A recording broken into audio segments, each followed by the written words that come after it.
in the name of the Premier. Premier, would you like to present your statement? Mr. Speaker, I beg your indulgence for just a minute. Yes. Mr. Speaker, I'm unable to access any of the statements on the Samsung tablet at this time. Can you update on where we can find them? We'll have. Good morning. Who's that? That's opposition leader. I don't have them either. Okay. I'm looking to get the attention of Mr. Lamb to have him. Yeah, Mr. Speaker, it's the opposition whip. I have emailed him, Mr. Lamb. Okay. No. Just checking with Mr. Lamb now to see if there's a problem with the circulation. Okay. Part of the problem, and the two whips are there, I should explain, but the two whips were informed just before we came on this morning that we were having a technical problem from this end with the in-house computers. And that may have delayed the circulation going on, but Mr. Lamb is actually working on it right now to make sure that the statements and other communications are up on the website as we. Thank you, Mr. Speaker. Just a suggestion that as long as if we put them on the tablet as well, but send them out email so we can have access to them quickly. Yeah. The problem wasn't necessarily the communication of the information this morning. It was actually more of our in-house computer system had an issue that we couldn't get the system up. So he has got the system up. We are on the air now, and he is practically at the computer now, updating all the information that should have circulated to you. So I'm expecting that to be available to everybody momentarily. Thank you, Mr. Speaker. All right.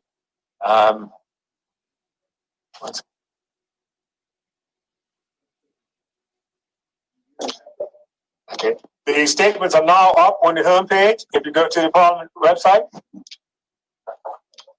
you just got confirmation from Mr. Lamb. So with that being the statements are now circulated. Mr. Premier, would you like to do your first statement? Do your statement. Thank you, Mr. Speaker.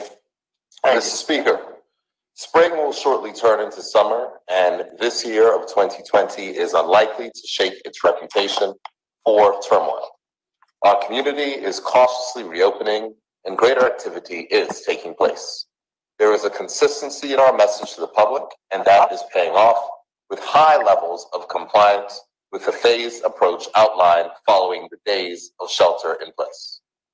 Mr. Speaker, honorable members of the public will be aware of the series of regulations made by the governor on the advice of the cabinet, which are required to provide a framework around the resumption of free movement and activity.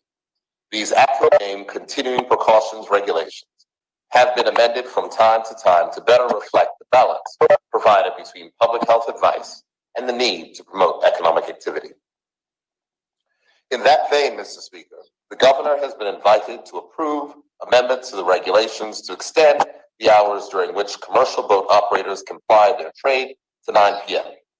At this time of year, the sector would be booming owing to cruise tourists and other visitors, as well as steady local trade. With the impact of the pandemic on our tourism, the economics of charter boat operations are incredibly challenging. Pending our move to phase 3, this change will improve their opportunity to provide a more attractive service to local customers. Additionally, Mr. Speaker, the regulations have been amended to permit the Minister of National Security to grant permissions for gatherings larger than the mandated 10 persons maximum. Dependent on public health advice, that maximum is likely to be increased to 20 in phase 3. Mr. Speaker, this change is principally for two purposes. Firstly, our union partners operate in an open and democratic manner, which requires them to assemble their large memberships to consider and vote on important matters. At this time, we are working together to realize an efficient and workable means to reduce government expenditure. It is critical that they not run afoul of the law. The union's leadership has confirmed that a suitable venue has been identified in which appropriate physical distancing and hygiene can be observed, and they can safely conduct their ordinary business properly, informing their members. Mr. Speaker, the second reason for this change is more somber. The world watched in horror at the images of a white police officer killing a defenseless black man. with no regard for his humanity, as his life was stuffed out by a knee on his neck. Mr. Speaker, the murder of George Floyd may have sparked this movement across countries, but let us be clear. This is not an out of the ordinary occasion. The celebrated Black author James Baldwin wrote, and I quote, "You think your pain and your heartbreak are unprecedented in the history of the world, but then you read," end quote. Therefore, Mr. Speaker, the Minister of National Security will be invited to continue discussions with the organizers of this weekend's planned march, with a view to working with them to facilitate a peaceful expression of the universal demand for an end to the systems that unduly and unjustly target and destroy Black and brown people. Mr. Speaker, just as the pandemic appeared to unite us, the events in the Midwestern U.S. city have stirred the unhealed divisions that know no borders. Bermuda cannot turn away from this moment. In a land where, in living memory, children were taught that slavery in this country was benign, we have a responsibility to enable the liberation of the minds of the people through a peaceful demonstration. These regulations will be amended to allow us to answer a moral call for action that we must convict every system that bears the hallmarks of oppression. We can do this safely, we can do this peacefully, and one thing is certain, Mr. Speaker, we must do this morally. Thank you, Mr. Speaker. Thank you, Mr. Premier. The next statement this morning is from the Deputy Premier. Deputy Premier actually has two statements. Would you like to do your first? And as we're waiting for the Deputy Premier to start, just confirming, members, have you found the statements on the site yet? No. They're just posting now. So we, Mr. Speaker, we missed the Premier's statement. Okay. All right, but they are up now. I see two. It's just come up for 1, 2, 3. There are 3 statements up. Okay. All right. They probably slowed down, upload, download, however you want to describe it. But it should be a total of 6. Okay. I don't have the Right. Two. Okay. Okay. I'll confirm again, Mr. Lamb. Deputy Premier, would you like to do your statement? Yes, Mr. Speaker, and good morning to everyone. Morning. Mr. Speaker, I rise today to update the Honorable House about the introduction of the Bermuda National Space Strategy. Mr. Speaker, space has never been more exciting and promising for Bermuda and for the world. The space industry is undergoing a revolution. Once the exclusive domain of national governments, space is increasingly accessible to private companies and with capital and big ideas. Today, technology is sufficiently advanced to enable new commercial activities in space, which seemed like science fiction only a short time ago. Entrepreneurs are building rockets to take humans to Mars, preparing to launch hundreds and in some cases thousands of small satellites into orbit to provide ubiquitous internet on Earth, and taking high-resolution photos of our planet with increasing frequency. Mr. Speaker, this government continues to pursue activities related to the space industry as part of our broad to grow and diversify our economy. In June of 2018, I established a Space and Satellite Policy Advisory Panel. Mr. Speaker, the advisory panel was tasked with producing a draft Bermuda National Space Strategy 2020 to 2025. The strategy, which was completed in December 2019, includes the establishment of a space ecosystem by 2025 and has the following strategic goals. 1, build Bermuda's reputation as a responsible leading jurisdiction for space and satellite-related business. 2, enhance domestic space and satellite-related capabilities. 3, further integrate Bermuda into the international space community. And 4, generate revenue from national orbital allotments, of which Bermuda has 4. Mr. Speaker, coupled with the strategic goals, the Bermuda National Space Strategy identifies priority industry areas for Bermuda based on anticipated benefits, namely satellite communications, remote sensing, Earth observation, space insurance, space situational awareness and debris monitoring, new space, example, on-orbit servicing, asteroid mining.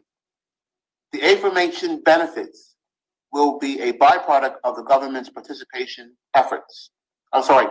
efforts to A, develop policies and regulation for the sector, B, build domestic capacity, 3, engage with international partners, and D, fully utilize Bermuda's national orbital resources. Mr. Speaker, the advisory panel comprises of consultants, Access Partnership, who act in the capacity of secretariat of the panel, the partners, both local and international. The current membership, excluding ministry and department personnel, is as follows. Adam Sturmer, Senior Vice President of Marsh Space Projects. Bruce Kalzelski, Managing Director of Space Partnership International. Chuck Schumann, Vice President of Pacific Dataport, Inc. Danielle Wood, Assistant Professor of Media Arts and Sciences and Director of Space Enabled at MIT Media Lab. Jennifer A. Manor, Senior Vice President of Regulatory Affairs at EchoStar. Kyle James, Business Development Manager at Bermuda Business Development Agency. Ray Duffy, Senior Vice President at Marsh Space Projects. Ryan Henry, Senior Manager at SES Satellites, and Scott Gibson, Vice President of Legal Services at SES Video. Mr. Speaker, the ministry is pleased to report on this initiative and highlight the technological advances that enabled such new commercial activities in space, which seemed like science fiction only a short time ago. The strategy sets out a vision of developing a space industry as a vital part of Bermuda's efforts to grow and diversify its economy. Noting that expected growth of the global industry from its present value of $350 billion US dollars to over $1 trillion US dollars by 2040. We intend to position Bermuda to participate in that $1 trillion industry by offering services over a broad range of areas. As evidence of benefits of the space industry, Bermuda was acknowledged for its role in successfully supporting a historic high-profile launch just this Saturday, May 30th, 2020, of 2 NASA astronauts orbiting on board a SpaceX rocket from Florida's Kennedy Space Center. This successful mission, which cost around $1.5 billion, would not have been possible without Bermuda launch tracking support from Cooper's Island, and speaks to Bermuda's credibility as a leading space jurisdiction. We are aware of further launches planned in the near future. Mr. Speaker, as the government body with primary responsibility for space and satellite matters in Bermuda, the Ministry of Home Affairs will lead the implementation of this strategy with support from other government bodies, including the Ministry of Education and the Department of Workforce Development, as well as the regulatory authority and non-governmental partners, namely the Bermuda Business Development Agency.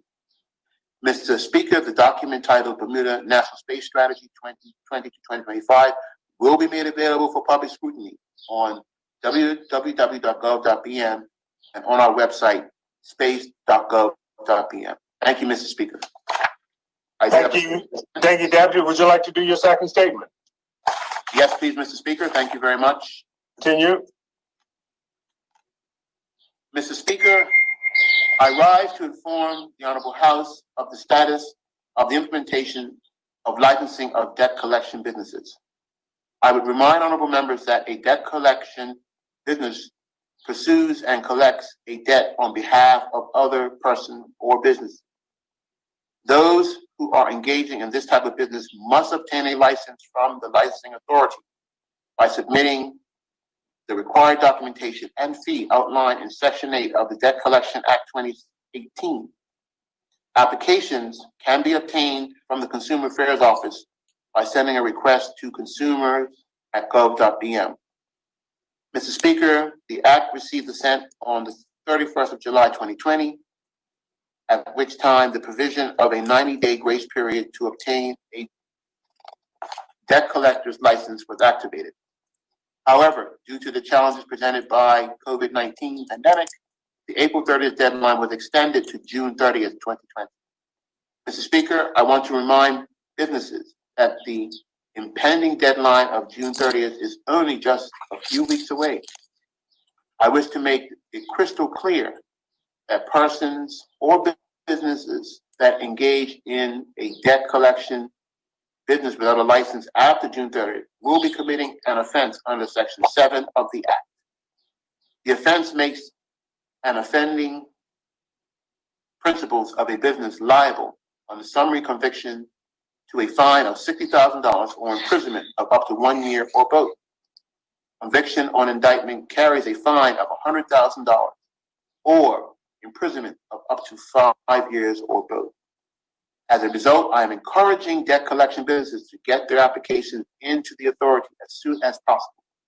There will be no further extensions, and the authority will need enough time to review and verify documents submitted before issuing a license. Mr. Speaker, upon assent, businesses should also be aware that Part 4 of the Act, unfair debt collection practices, immediately became operational. Part 4 extends to businesses that, although they are not required to be licensed, provide credit to a debtor in the form of a sale on credit, a loan of money, or the provision of goods and services, and collect their own debt. Since the assent, the authority have received complaints concerning debt collection practices by creditors. As a result, we will be publishing guidelines to assist creditors. Thank you very much, Mr. Speaker. Thank you, Deputy, for your statements, for both statements. The next statement this morning is in that of the name of the Minister of Finance. Minister? Good morning, Mr. Speaker. Good morning. Mr. Speaker, honorable members are advised that on Monday, March 23rd, 2020, and Friday, May 22nd, 2020, the Ministry of Finance successfully executed a $20 million and a $150 million credit facility, respectively. Therefore, in accordance with Section 2(3) of the Bermuda Loans Act 1978, I rise this morning to inform this Honorable House of the execution of these borrowing transactions pursuant to the requirements of the Act. Honorable members will recall that on April 15th, the government held a press conference updating the general public on the impact of COVID-19 on the Bermuda economy and the measures taken and will be taken to support the local economy as a result of the pandemic. During this press conference, I notified the public of the following. The debt ceiling was raised by $150 million to $2.9 billion at the final sitting of the House of Assembly, and at that time, Bermuda's net debt stood at $2.68 billion, leaving the government with $219.6 million of borrowing capacity. The Ministry of Finance executed a $20 million credit facility with a local financial institution and was in the process of finalizing another $150 million facility with another local financial institution. The increased borrowing capacity with current cash reserves was to assist the government in taking the appropriate actions to mitigate the impact of COVID-19 in the short term. Mr. Speaker, I can now advise honorable members that the Bermuda government has executed a $20 million one-year term loan facility agreement with Clarion Bank Limited and a $150 million loan facility agreement jointly with HSBC Bank of Bermuda Limited and Clarion Bank Limited, due to mature on September 17, 2020. The facilities were priced at 4% and 3.75% respectively, and it is encouraging that the two local financial institutions were supportive in providing government with its financing needs in these uncertain times. Mr. Speaker, it must be highlighted that the government has not borrowed a total of $170 million, but rather has facilities in place to borrow up to this amount. As with all credit facilities the government enters into, funds will only be drawn when absolutely necessary, and only funds that are drawn will be charged with interest. To date, I can confirm that the government has drawn the full $20 million from the Clarion facility and approximately $10 million from the $150 million joint facility. Currently, Bermuda's net debt stands at $2.71 billion, leaving the government with $189.6 billion of borrowing capacity. Mr. Speaker, these two credit facilities are just one step the government is taking to ensure we have sufficient liquidity to offset the financial stability risks brought on by the COVID-19 pandemic. As soon as is practicable, the government intends to refinance these short-term credit facilities by issuing long-term government debt in the global capital markets. The plan will be to not only refinance our credit facilities, but to also refinance the fiscal 2020-2021 deficit and strategically refinance current government bonds at a more favorable interest rate. Thank you, Mr. Speaker. Thank you, Minister. The next minister is that of the Minister of Education. And Minister, you have two statements. Would you like to do your first one? Thank you, Minister. Good morning, colleagues. Good morning, Bermuda. Speaker, this morning I do not rise, but I come to give my honorable colleagues an update on the Bermuda public school system, and more specifically, school reopening this year in light of the impact of COVID-19. Mr. Speaker, just yesterday, the Premier announced that Phase 3 of the reopening of Bermuda will commence Thursday, June 11th. Prior to this announcement, it was expected of the general public that all schools, both public and private, would reopen during Phase 3. Let me say that the end of the school term for our students was scheduled for Monday, June 29th, which is 15 school days away from today. However, with Phase 3 of the expanded business operations starting so close to the end of the school year, I've decided that our public schools will not reopen for the remainder of this academic year. I have further decided that the school term will end 5 days earlier for public school students to allow for the execution of end-of-year closing activity and additional school staff training prior to school reopening in September for the new 2020-21 academic year. Mr. Speaker, this means that the last day of school for all public school students is Friday, June 19th, instead of Monday, June 29th. During the remainder of the school year, our students will continue with their remote learning program, which commenced on March 23rd. As I shared previously with my honorable colleagues, the remote learning program includes online teaching, learning and services using a variety of applications and platforms, plus the provision of learning packets for students with both devices. Continuing with the remote learning program will enable our students to maximize the remaining learning days during the month of June. All pre, primary, middle, and senior school students will be engaged in remote learning programs. Mr. Speaker, school term for our school staff will remain as Tuesday, June 30th. After providing the online learning experiences, learning packets for our students up to June 19th, all school staff will then commence the execution of end-of-year duties, participate in training, and carry out other essential tasks in preparation for the reopening of classes in September. Mr. Speaker, we all know this time of year is usually a special time for our students who are transitioning from pre to primary or to big school, as we would say to our younger ones, a transitioning from primary to middle, from middle and from senior to college, university, or to enter into the world of work. During these transitions, there are always celebratory activities to recognize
TJ Ivory.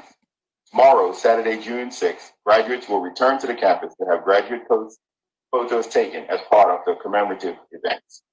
Mr. Speaker, by far the absolute highlight in this adaptive event was the drive-through curbside collection of associate's degrees, diplomas, and certificates by the proud graduates of the college. A total of 107 graduates received graduation from Dr. Green containing a congratulatory personalized letter, their cap and gown, and an academic parchment to chairs and card suits of family members and friends. Notwithstanding the challenges they faced, Mr. Speaker, I'm proud to note that 53% of the class of 2020 graduated with honors, earning either merit, a GPA of 3.0 to 3.49, or distinction, a GPA of 3.5 to 4.0 status, with the Associates of Arts Business Administration program producing the largest graduation group of 32 graduates. Mr. Speaker, please indulge me in this time as I share the number of graduates of other programs represented in the graduation list, which included in the Division of Arts and Sciences, the Association of Arts, 5 graduates. The Association of Arts, Art and Design, 5 graduates. Association of Arts, 13 graduates. Association of Arts, Early Communication, 3 graduates. Association of Arts, Human Services, 1 graduate. Association of Arts and Science, 7 graduates. Association of Science, 3 graduates. Association of Science, Architectural Science, 4 graduates. Association of Science Education, 3 graduates. Certificate for Accounting Technicians, 5 graduates. Certificate for Applied Science Technology, 9 graduates. Certificate in Electrical Wiring Technology, 3 graduates. Certificate in Heating, Ventilation, and Air Conditioning Technology, 1 graduate. Certificate in Plumbing Technology, 1 graduate. Diploma in Culinary Arts. Diploma in Hospitality Management, 1 graduate. Association of Applied Science in Culinary Art, 1 graduate. Associate of Applied Science in Heating, Ventilation, and Air Conditioning, 1 graduate. Associate in Applied Science Hospitality Management, 3 graduates. Associate of Arts Business Administration, 32 graduates. And Associate of Science Computer Information Systems, 9 graduates. Mr. Speaker, I am most pleased to announce that 17 graduates are dual enrollment students who will be awarded associate's degrees, diplomas, or certificates prior to receiving their high school certificates later this month. I want Bermuda to know the names of our public school students who have done extremely well in this program. From the Barclay Institute, we have Mr. Christopher Jackson with an Associate's in Arts with Merit. Zanae Wade, Associates of Arts and Science with Distinction, most outstanding Arts and Science graduate. Jaden Ferber Jacobs, Associates of Arts, Business Administration with Distinction. Samaria Painter, Associate of Arts, Business Administration with Distinction, most outstanding Accounting, Finance graduate, Phi Theta Kappa. Anaji Kisi Ming, Diploma in Hospitality Management with Merit. Acacia Birch, Diploma in Culinary Arts with Merit. Hikari Renfo, Certificate in Applied Science, Most Outstanding in Motor Vehicle Technology Award. Leno Ming, Certificate in Applied Science Technology with Merit, Most Outstanding in Computers and Programming Award. Ryan Otterbridge, Certificate in Applied Science Technology with Merit, Most Outstanding in Materials and Mechanics. Aishia Wellman, Certificate in Applied Science Technology. Kevin Sunga, Certificate in Applied Science Technology. And Mr. Speaker, from Cedar Bridge Academy, Ataya Farquan, Associate of Science, Architectural Science with Merit, Phi Theta Kappa. Miguel Postlewhite, Certificate in Applied Science Technology. Kyrie Richards, Associates of Arts, Business Administration. Julian Rosser, Certificate in Applied Science Technology with Distinction, most outstanding in electricity electronics, most outstanding Applied Science Technology graduate. Kelly Trott, Associate of Arts, Business Administration with Merit, and Tavar Zul Dyer, Certificate in Applied Science Technology. Mr. Speaker, other outstanding award recipients include Most Outstanding in Electrical Wiring, Paul Mello. Most Outstanding in Wood Technology, Marcus Burks. Most Outstanding Arts Graduate, Caitlin Jeffrey. Most Outstanding Education Graduate, Justin Asiva Ramirez. Most Outstanding Science Graduate, Gloria Simmons. Most Outstanding Architectural Science graduate, Nisha Smith. Most Outstanding Art and Design graduate, Zula Swan. Most Distinguished Dean's Award, Division of Arts and Science, Latifah Smith. Overall Most Outstanding Division of Arts and Science Award graduate, Nafisa Smith. Administration Shield, Most General Business graduate, Ania Gilbert. Administration Cup, Most Outstanding Hospitality Management graduate, Shane Rogers. Waterfield Cup, Best Culinary graduate, Tremaine Bailey. Award for Excellence in Information Technology, Most Outstanding Information Technology graduate, Tyler Trott. Mr. Speaker, I would like to take this opportunity to congratulate the 20 students who graduated with their bachelor's and master's degrees through partnerships the Bermuda College has with Mount St. Vincent and Miami universities, respectively. There were 16 Mount St. Vincent students who completed their Bachelor of Business Administration in association with Bermuda College, and 4 students who completed their Master's in Special Education with Miami University. Unfortunately, Mr. Speaker, the only casualties of this remarkable class of 2020 were the 11 nursing students who were unable to finish their studies because of the clinical component of the graduation requirements as a result of the pandemic. It is hoped that this final portion will be completed in the fall. Mr. Speaker, I ask that you and this honorable House join me in congratulating the unique and resilient Bermuda College graduates of the class of 2020 who discovered and followed their path at the Bermuda College. Thank you, Mr. Speaker. Thank you, Minister. And yes, Minister, of course, the entire House would be supporting you and congratulating this year's graduating class. And you noted that you named them, and I take it that was because we weren't able to have that physical graduation for them as normal. But yes, we support their efforts of reaching that milestone. Thank you, Mr. Speaker. That brings us to a close of the statements for today. We'll now move on. There are no reports of committees. We're now at question period, and it's the first question has been deferred from Mr. Dunkley to Mr. Finance and Member Dunkley, MP Dunkley. I understand you're in agreement with that, so we'll move on, and that will be done at the next sitting, I understand. That is correct, Mr. Speaker. Good. That now will bring us to statements or questions from this morning's statements. And there are questions for ministers in reference to statements given this morning. And the first is for the Deputy Premier. And let me also note the time. The time is now 10:42. And we have 60 minutes for all questions.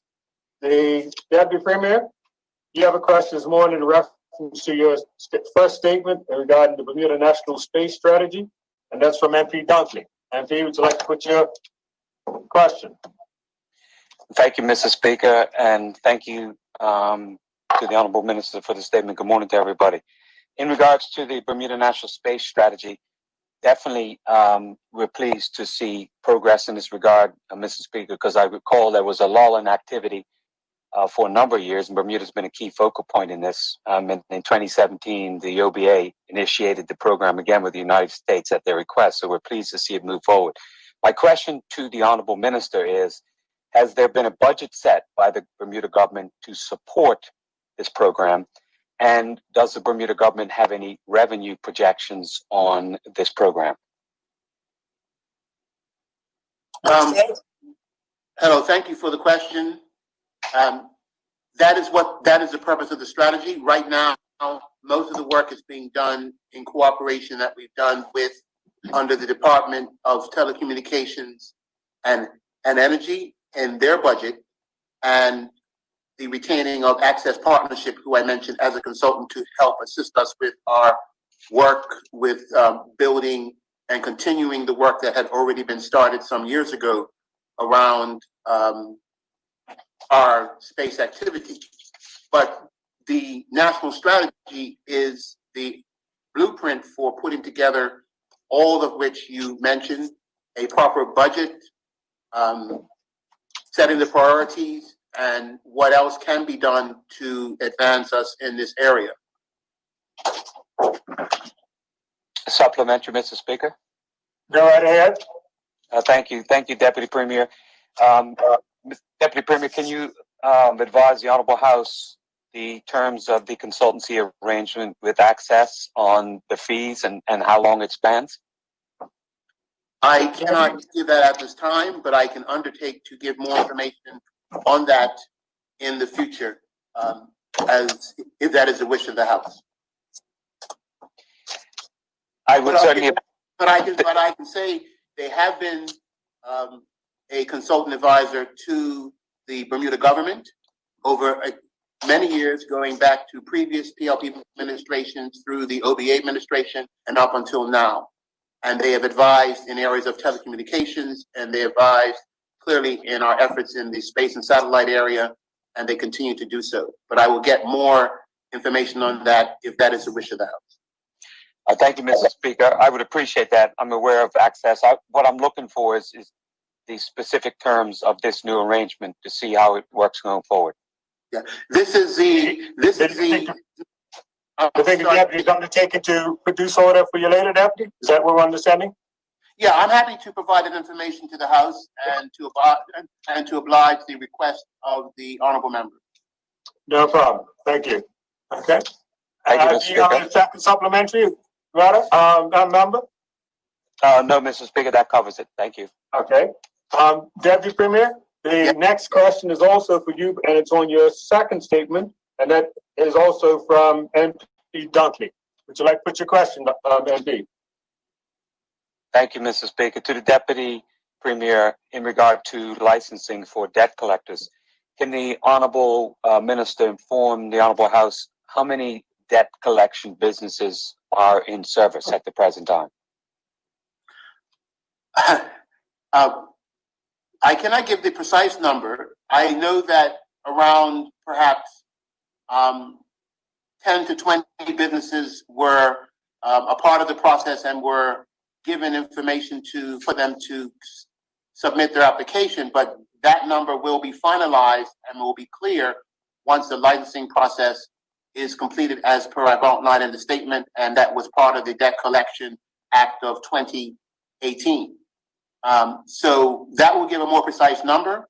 I will be kind of winging it because until such time as they're licensed, they essentially aren't officially operating lawfully in that business. And right now is to like some degree a grace period for them to get themselves officially licensed. I can again, because there was no licensing system prior to this act being set up. So once we have the license system in place and they complete the process, there will be a more precise number. Thank you. I appreciate that commitment. Supplementary question to the Supplementary? Speaker. That's your first supplementary. Go ahead. Yeah. To the Honorable Minister, are there the fees of debt collection services, are they monitored or regulated in any way? That is the purpose of this legislation. It will provide that support, and there will be a there will be a committee under the actual legislation, along with the Department of Consumer Affairs, which will oversee the regulation of the sector. And as I will repeat again, prior to this legislation, there was no regulation of debt collection sector. So if I can just be very informal, it was a bit of a Wild West. So this legislation is to remove that and to provide the balance of regulation of the sector, but also the protections for those who find themselves engaged in a debt collection relationship. So this legislation will provide much of the answers to some of the queries that the honorable member has once it's fully in place and everything is in place by the end of the month. Thank you, Minister. I appreciate that. Maybe let me rephrase the question in a slightly different way. Is this a supplementary question? Supplementary, yes, sir. It's your second supplementary. Yes, Mr. Speaker, yes. Okay. Will the minister give any guidance to the committee on what fees will be allowed to this sector? Yes, I believe the fees are already published, already been set up. So the fees are a matter of public matter already. I will provide that information to the honorable member directly if he so wishes. But if one goes on the government website, they should be able to see the scheduled fees related to the licensing process for the debt collection agencies. Thank you, Mr. Speaker.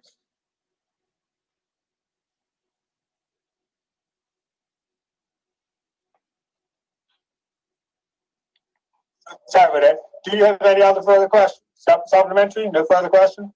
No, Mr. Speaker, not on this. Thank you. We'll move on to the next series of questions. And the next series of questions are for the Minister of Finance.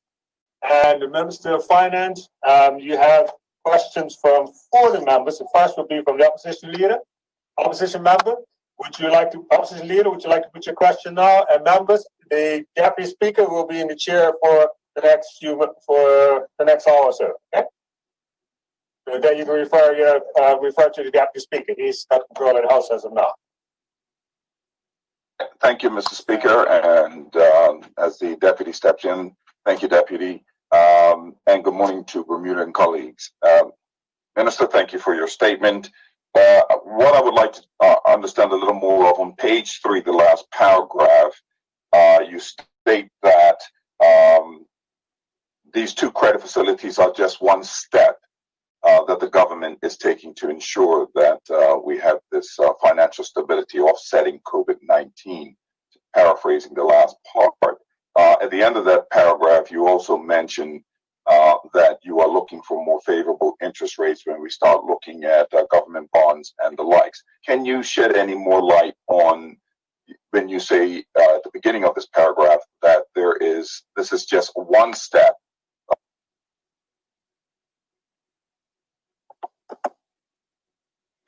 Thank you. Okay, member. Mr. Speaker, I think I've mentioned in the House previously, or at least in my public statements, that the government is expecting a shortfall in revenue and a substantial expenditure, additional unbudgeted expenditure related to COVID-19.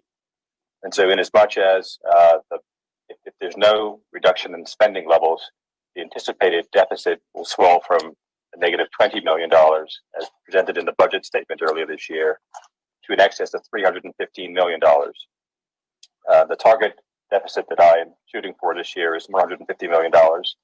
And in order to achieve that $150 million deficit, there's going to be a requirement to reduce expenditure. We've identified opportunities within the existing budget to cut costs, primarily related to the hiring freeze or to not fill funded vacant positions, to reduce travel, reduce training expenditures, and a host of other expenditures. We're also in discussions with the unions with the view towards a pay cut for public officers. Those are parts of the strategy. The honorable opposition leader also mentioned the last sentence of the paragraph, favorable interest rates. As you will know, the government had borrowed through private placements a couple of $100 billion in times gone by. Those instruments mature in 2022 or 2023, I believe.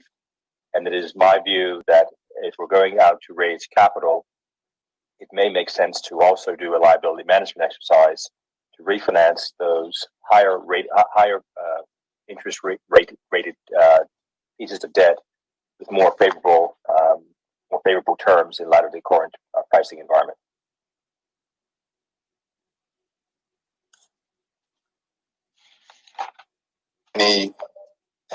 Any supplementary, opposition leader? Yes, supplementary. Thank you for the answer, Minister. Considering the 189.6 million borrowing capacity, do you believe that this is sufficient enough dollars in order for us to offset COVID-19 and the cost that we are continuing to incur as we move through the phases?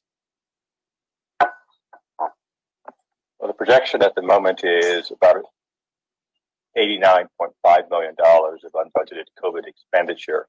And so in as much as the 189 could cover that, I would say yes, but there are other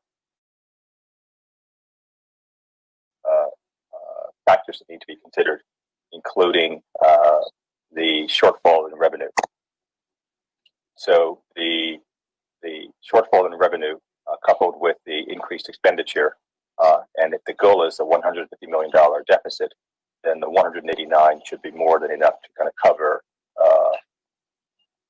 the shortfall in revenue over costs.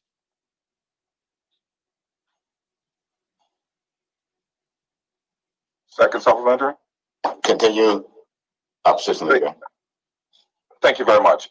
With it being a very fluid situation, Minister, and your estimate of about 89 million, we're seeing more and more businesses closing. We're going to most likely see even more of that. When you took into consideration that will be more than enough, did you also take into consideration how fluid this is and how we're seeing more and more businesses closing down? Was that part of your analysis in the loss of businesses? Mr. Deputy Speaker, the honourable member mentions the fluidity of the situation, and as a result, I think that I need to keep an active brief on the projections, revising them with more current information as and when it becomes available. It is my intention, as we are contemplating kind of accessing the capital markets, to thoroughly review kind of the needs of the government, to build in some contingency to be reflective of the state of play on the ground, and may need to raise additional monies in as much as the economic environment deteriorates. Thank you, Mr. Speaker. Deputy Speaker.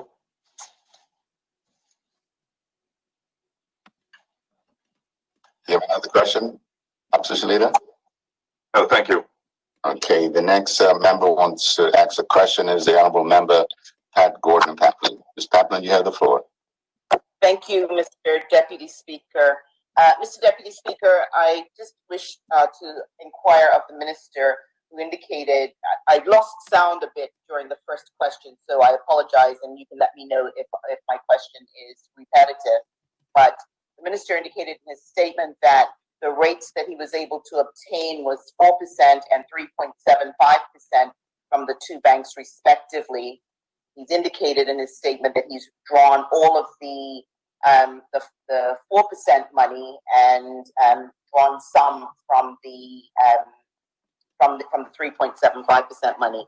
The question is, in drawing down on the more expensive money, was that just purely as a result of the timing and availability of those funds? Mr. Deputy Speaker, the honourable member is correct. The first facility with Clarion was entered into in March of 2020. The second was entered into 2 weeks ago, May 22nd. So a need arose, and we drew on the first facility, which was priced at 4%. Thank you. I have a supplementary. Mr. Thank you. My first supplementary is, of the 20 million plus the 10 that has been drawn from the two banks, has all of that money actually been spent?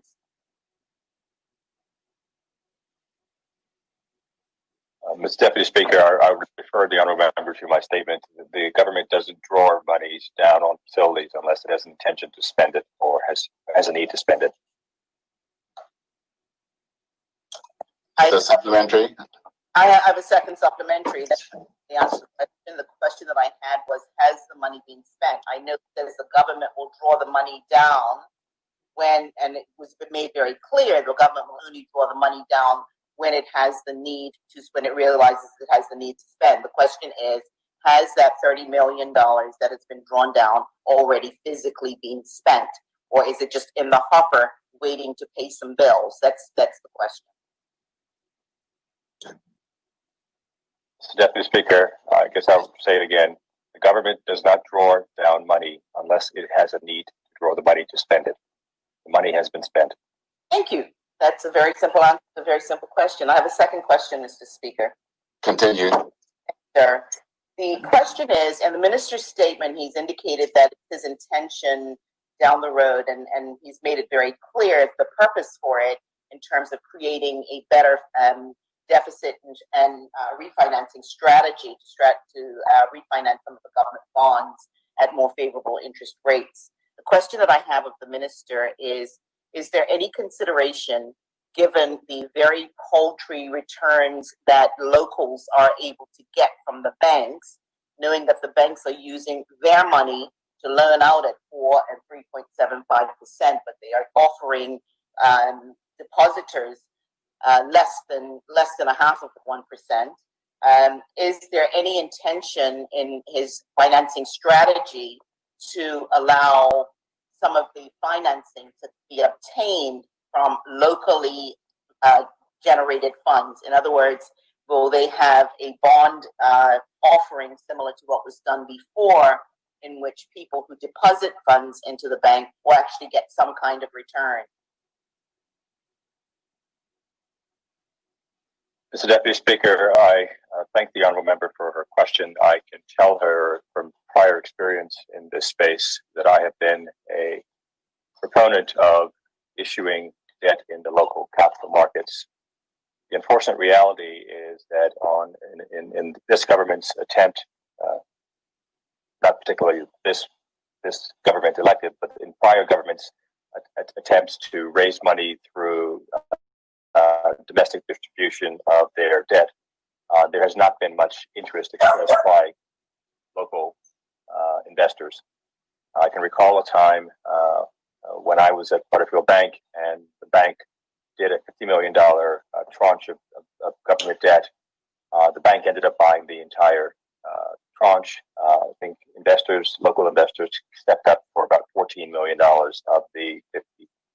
So I am very supportive of selling bonds to local investors. However, it does not seem that my enthusiasm for doing it is matched by the investor interest. I would say that in as much as we do go to the capital markets to raise money, and local investors want to participate in those transactions, we will work our best to try to find ways ensuring that there is a local component to the distribution. Thank you. That's my question. I have no further questions, Mr. Deputy. The next speaker is the Honorable Michael Dunkley. Good morning, Deputy Speaker. To the Honorable Minister of Finance, thanks for the statement. And just to continue on where the opposition leader left off, Minister of Finance, you said you anticipated or estimated $89.5 million in unbudgeted COVID expenditure, and the rest of the money that you have available to draw down on will cover shortfall in revenue. Any idea at this point in time your estimated shortfall in revenue and what will be the principal areas? Deputy Speaker, I think I said this publicly in a press conference that we were looking at our preliminary estimates were about a $200 million shortfall in tax revenue, and that is a fairly broad category. I think looking at customs duties, hotel occupancy tax, payroll tax, across the gamut in terms of tax receipts as a result of the economy ostensibly being closed down for a period of time. Thank you, Minister. Supplementary, Mr. Deputy Speaker. Continue. Thank you. So in regards to that, do you feel that there will have to be additional borrowing going through the year? The Honorable Minister, you did say that you were looking for $150 million deficit at the end of the year, could go up to $300 million. So do you feel comfortable at our current rate you can stay where we are and not have to go to local institutions or overseas institutions and borrow more money? Mr. Deputy Speaker, what I've said is that based on the current projections, with the revenue shortfall of $200 million, the unbudgeted expenditure of $89.5 million, keeping expenditures at the levels as which we presented in the budget statement earlier this year, that would yield a $315 million deficit. We're taking steps to try to rein that number in to a target of $150 million through cutting of expenditures and seeking salary reductions from public officers. Those strategies we're hopeful will yield a $150 million deficit. I can tell you that we are only two and a half months into the fiscal year. We are hopeful that the economy will start to bounce back, but we accept that we are in difficult times and that the extent of the slowdown may last longer than we anticipate. And so we will look at the situation when we access the capital markets, and in as much as there's an opportunity for us to take advantage of supply, in other words, to borrow more money on favorable terms without putting at risk the country's debt rating, we'll avail ourselves to those monies. So is it fair to say, Honorable Minister, That's another supplementary. yes, Mr. Deputy Speaker. So, Continue. Minister, it's fair to say that there will likely be more borrowing. There's a possibility that there could be more borrowing depending on the state of play when we go to access the capital markets. I would also add that I have to look further down the road. So we have the 2020-2021 budget, and then we have the 2021-2022 budget, which no one has started to think about yet. But if we believe that the pandemic will have a purely short-term impact, I would suggest that the need to borrow more money is probably reduced. I'm not as bullish, and as I tend to be somewhat conservative, I would rather kind of have the dry powder to assist the economy, support the government, fund it into the future, and in as much as there's an opportunity for me to borrow money on favorable terms, subject to kind of ratings, I'm going to avail myself to it. Thank you, Minister.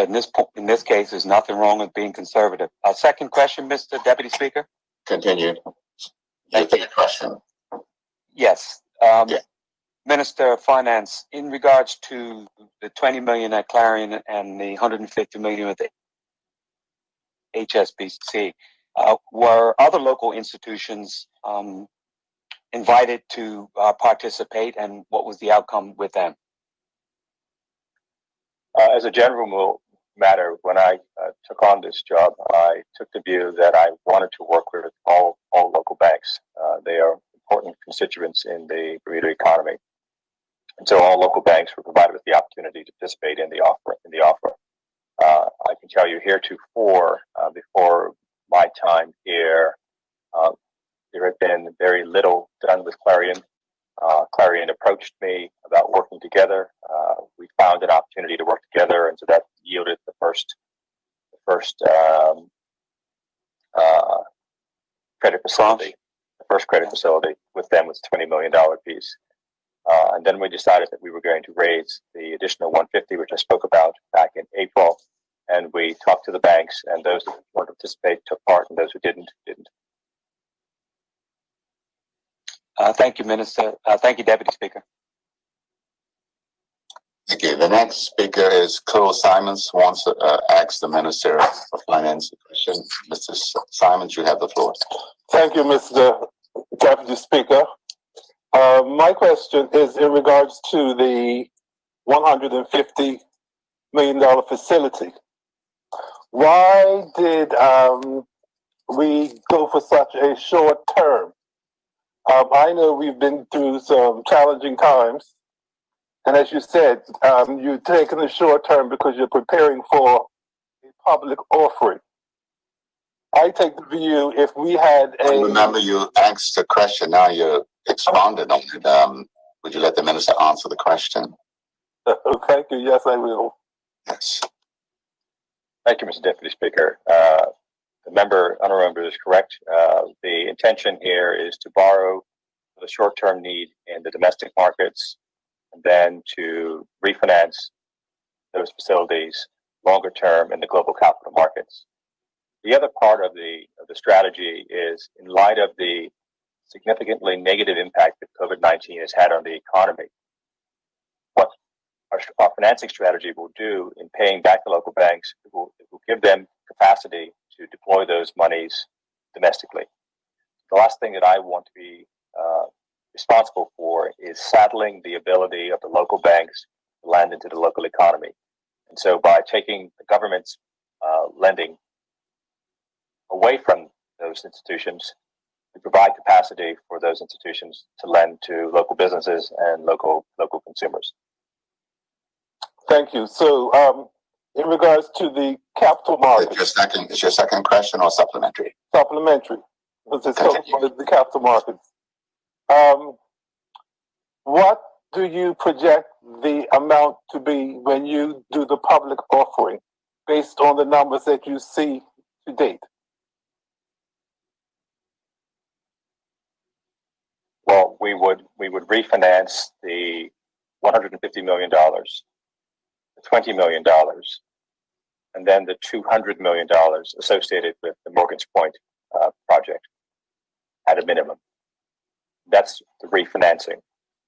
There's also scope to do a liability management exercise, which would mean that we would buy back debt that matures in 2022 and 2023. And we would also consider any potential DRIPE to fund future needs. Those amounts have not yet been determined. My second supplement. So, would you expect to increase the debt ceiling as a consequence?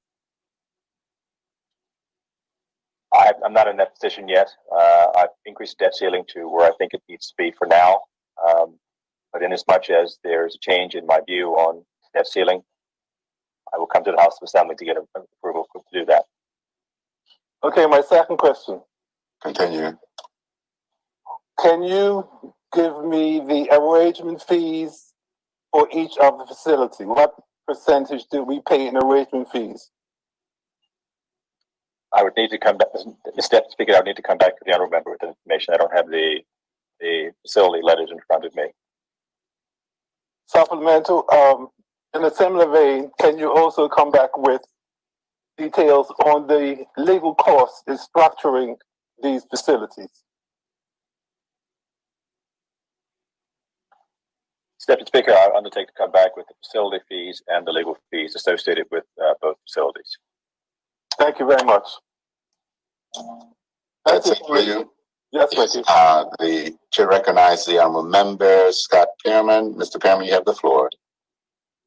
Thank you, Deputy Speaker. Can you hear me? Yes, I hear you. Thank you, Deputy Speaker. Honorable Minister, thank you for your statement. What you were saying in respect of the budget deficit is that, as I understand it, you were forecasting a top-end exposure of somewhere between 300 and 350 million. But in a press report on the 9th of May, you were reported as saying it was the ministry's target for 2021 to keep that below 175 million. In answer to a question put to you this morning by the Shadow Minister, Patricia Gordon-Pamplin, you said the target was 150 million. Could you clarify if the 175 has changed to 150 since the 9th of May by any particular reason? Are things better or worse?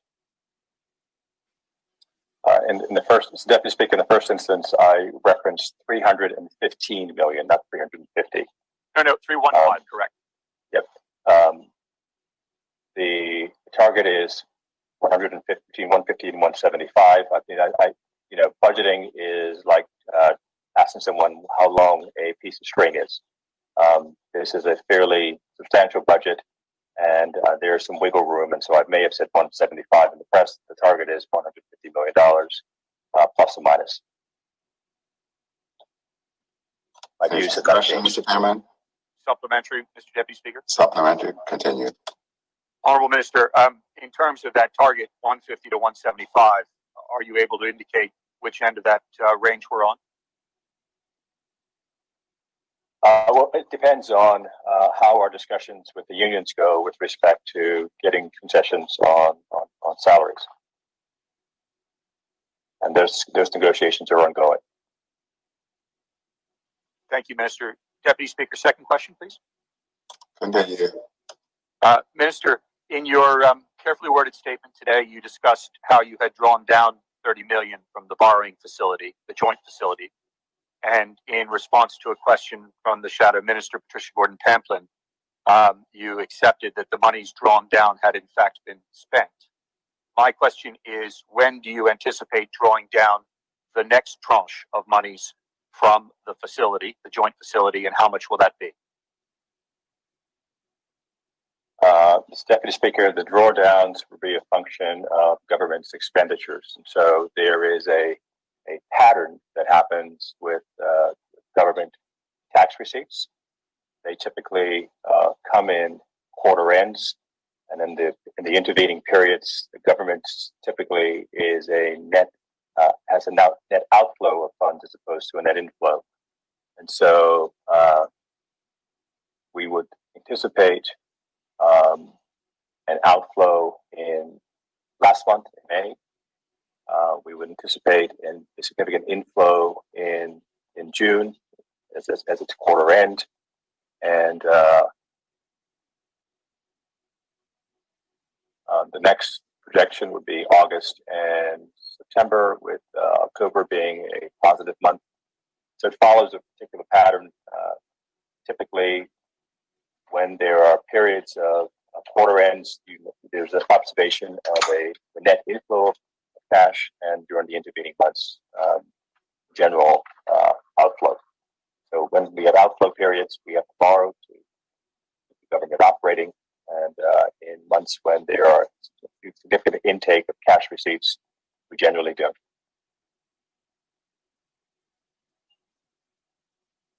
Mr. Bermuda, you have another question?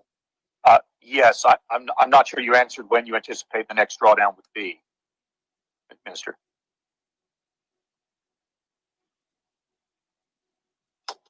August. So there was a drawdown in May and another one expected in August. Thank you, Mr. Deputy Speaker. Supplemental? Continue. Minister, you were asked earlier whether you felt there would be a need to increase the debt ceiling, and you've answered that question.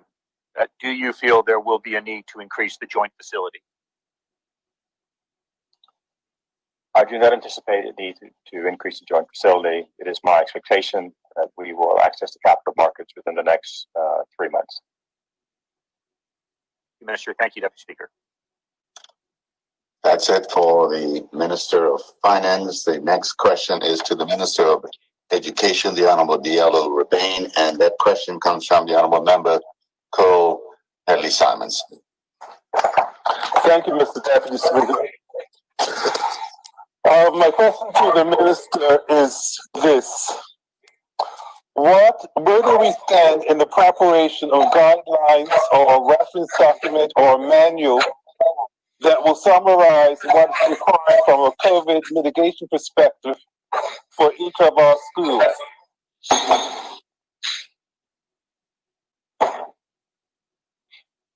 Thank you for that question, member. If I refer to page 3 of my statement, I did say that we have been working on plans for the last 2 months on where we stand with that. We've also had, in collaboration with the Department of Health, with school leaders, with school teachers, and with our union stakeholders. That document is in its final draft form, and as soon as I stated within the statement, as soon as it is completed, it will be shared directly with our parents from the Commissioner's office. Supplemental? Do you have an anticipated completion date? The completion date, as we stated, as we come back now and we're ending the term early for students, and the teachers will be coming in and doing some final preparations for September 2020. That will be available shortly after that. Thank you. My second question. Continue. When we return to school in September, will our educational delivery system be a hybrid of traditional educational classrooms and online education? All of that information will be sent out when we finalize what school will look like coming September. So, supplementary. You have a supplementary, Mr. Simons? So the hybrid method has not been ruled out, are you saying? I'm saying nothing has been ruled out. You are correct. Nothing has been ruled out on how things will look in September. Okay, my supplemental. The second supplemental, Yes. continue. I understand that a number of teachers have been stressed because of the remote and virtual classroom and remote learning. What type of support do we have in place to help our teachers going forward with the remote instruction and virtual classrooms? As stated, once the term finishes for our students, teachers will be back in the classroom to deal with end of term, and also we'll be dealing with professional development for teachers. Some of that professional development will include enhancing their remote ability to teach remote learning capabilities. As we move forward, as I've made you well aware, Shadow Minister, that moving forward, we will be accelerating our remote learning possibilities by instituting Google Class within our system. And so that is something that we're looking forward to bringing into the system. And as it's implemented throughout, professional development will occur, as well as devices made available for those that do not have. We'll be able to move forward with that process. Thank you. That's it for me. The next member wants to ask the Honorable Rubain questions is Ben Smith. Honorable Member Ben, you have the floor. Yes, good morning, Mr. Deputy Speaker. Thank you to the Honorable Minister for the statement.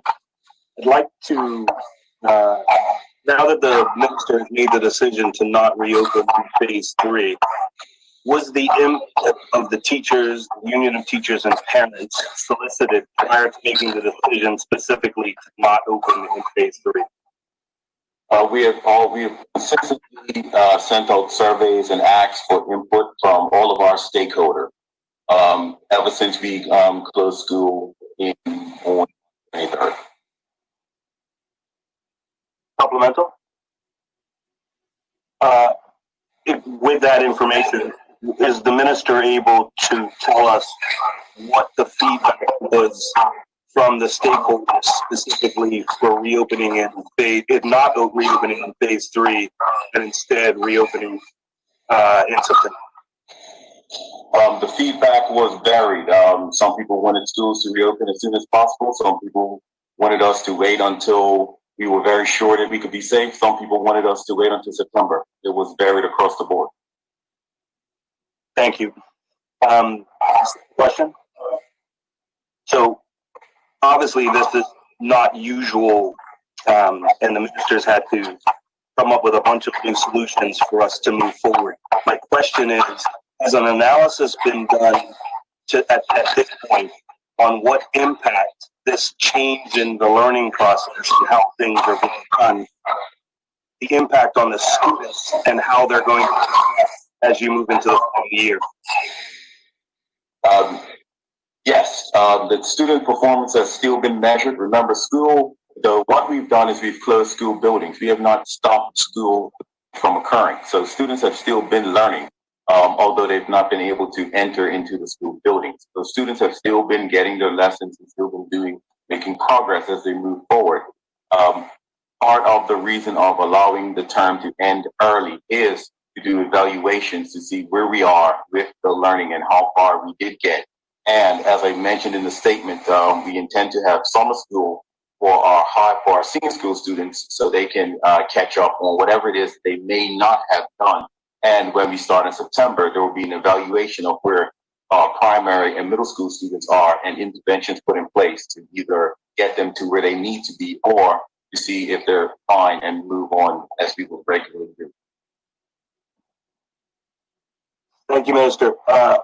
As we all know, all the challenges that we have. Are you doing a supplementary or another question? Supplemental.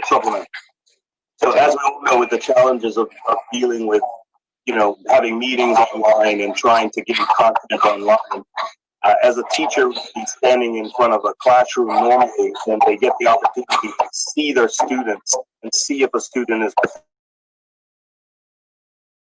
potentially struggling in a certain area, that can create a difficult situation as you're doing it in a Zoom call. Is there a way for them to be able to monitor whether that has had an impact on some students that potentially we won't see now, but we're going to see when the students come back in September, whether they've fallen behind? That's more of what the question is. The analysis of what that impact potentially is going to be going forward that we might not know today. What I can say, member, is we find ourselves in a situation now that literally the rest of the world finds themselves in for the very first time. And some of these things we're figuring out as we go along. So I completely get and understand the question that you're asking. And we are busily trying to find ways to solve those exact problems as we move along.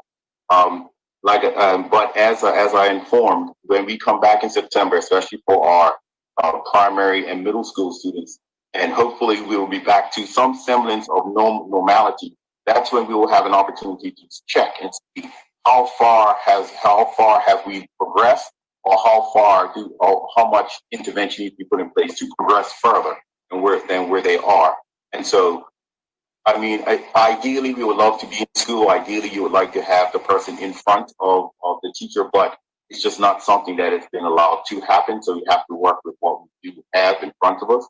But I am very, very confident, and I'm very, very happy that we've had the majority of our teachers have been very, very inquisitive and very, very good at checking in on students, not just during lessons, but outside of that to see how they're doing. I myself get emails from my child's teacher just to check and see how they're doing. We've also, the department has also put things in place to check on the mental strain that's happening, not just with our students, but with our teachers as well, because we're very concerned about from that level. So we're doing as much as we can with the hand that we have been dealt. But until we get a chance to see them face to face, we just have to work with what the hand that we've been dealt. Thank you, Minister. You mentioned in that response that this is supplementary. Another question. Supplementary. Continue. You mentioned in your response that all over the world, everyone's having to deal with this, and it has changed the way learning is being delivered. Is there a certain model that we are following? Because there are going to be some people that are going to do this well, and there's going to be some people that are going to have challenges with it. Is there a certain model that we're following? As I think I mentioned it earlier when I was speaking to your colleague, that we are looking to implement Google Class on a system-wide basis within our system. But that is something that will be we're looking at September and beyond for introduction. Right now, we're working with what we do have, and I admittedly there are several systems that we are running. Some schools are working in, for example, Class Dojo. Some schools are using what's known as Seesaw and the like. And so we do have some schools that are very, very proficient at Google Class at the moment. And so what we've done is we've looked at all of those and see what is working. And so what we want to have is one system that we can use throughout our 34 campuses that we currently have, and have something that is coherent and similar, and it's similar throughout the entire system. Thank you very much. No further questions, member? No further questions. Thank you. Okay, there ended the question period to ministers. Now we will have congratulatory and obituary speeches. I will take the opportunity to read a tribute for Dr. the Honorable Eva Hudson from Hampton Parish. Since her death, many of those that showed disdain for her will make complimentary comments about Dr. Eva Hudson, an educator, author, union president, and above all, a Christian woman.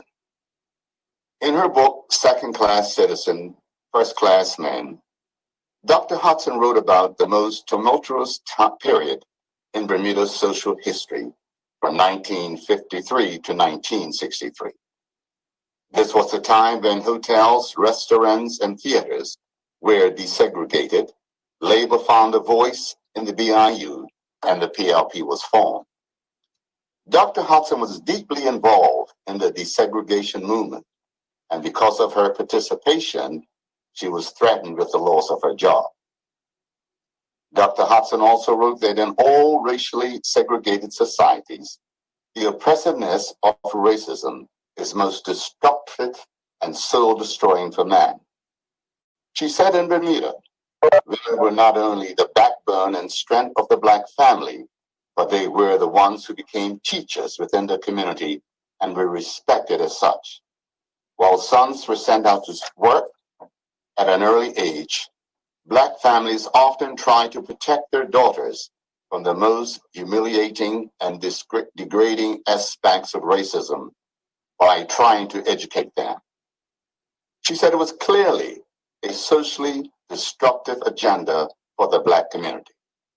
Dr. Hudson knew there were opponents to her advocacy on racial equality, and she wrote, "I know that there are self-righteous Blacks who want to appease the white community, who are very accepting of the racism that created the racial divide, but are very critical of the way Black folks have responded to it, going so far as to declare that Blacks are as racist as whites, and they are tired of hearing about Black whites, that those of us who talk about it have created the divide." Dr. Hudson said, "We would not talk about a divide if it did not exist. It's been there since 1834, and we did not create it." When it came to racial equality, Dr. Eva Hudson was not banned above. I was anxious to say that we in Bermuda Bermuda would be a better place today. Proverbs 31 reads, "Give her of the fruit of her hands, and let her own works praise her in the gates." Dr. Eva Hudson loved her family and will be deeply missed. Any further speakers want to speak? Mr. Deputy Speaker, if I could please. Mr. Premier, continue. Thank you very much, Mr. Deputy Speaker. Thank you for that wonderful tribute. Mr. Speaker, Acting Speaker, it is with great sadness that I associate myself with the beautiful condolences that were given in tribute that were given from Hamilton Parish to the family of Dr. Eva Hudson. As you stated, Mr. Acting Speaker, Dr. Hudson was an educator, a union leader, and a great Christian woman who told the story of Bermuda and the impact of race relations and economic inequality on our society. Inequalities that still bear relevance in our society to this very day. She used her intellect to enlighten and inspire generations of Bermudians to strive for a better society in which race was no barrier to success.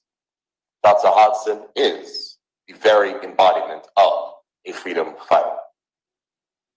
On behalf of the government of Bermuda, I send my deepest sympathies to her family during this time of mourning, especially to her beloved siblings, former minister of this honorable house, the Honorable Arthur D.O. Hodgson, JP, and younger sister Grace Swan.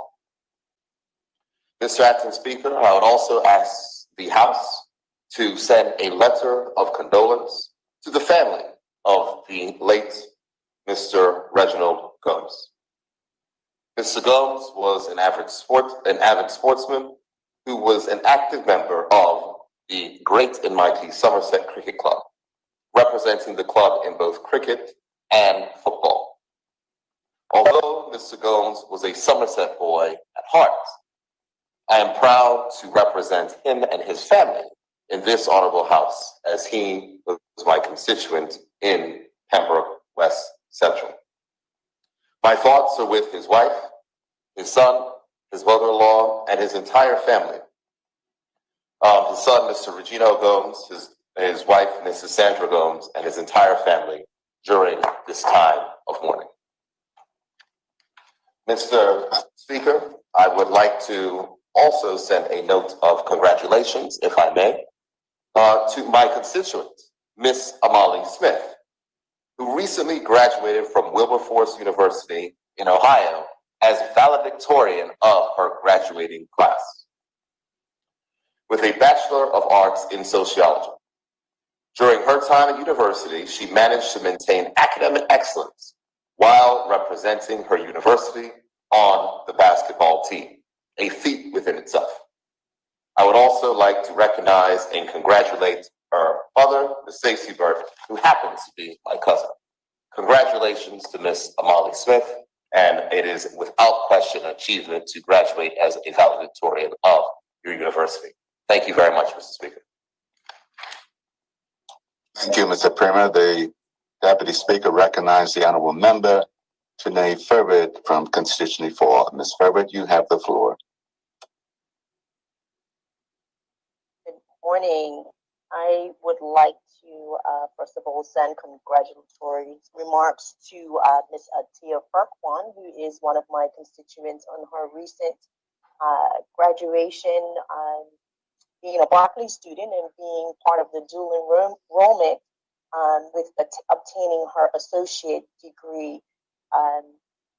So I just want to send congratulations out to her. She works very hard, as I'm sure many of our other students out there work very hard. So just wanted to send congratulations to her. Also wanting to send condolences to the family of Mr. Cyril Smith, again, one of my constituents. People may know Mr. Cyril Smith as Humphrey. Wanting to send condolences to his family, his children, Arif and Kanita, and his wife, Barbara. Thank you, Mr. Deputy Speaker.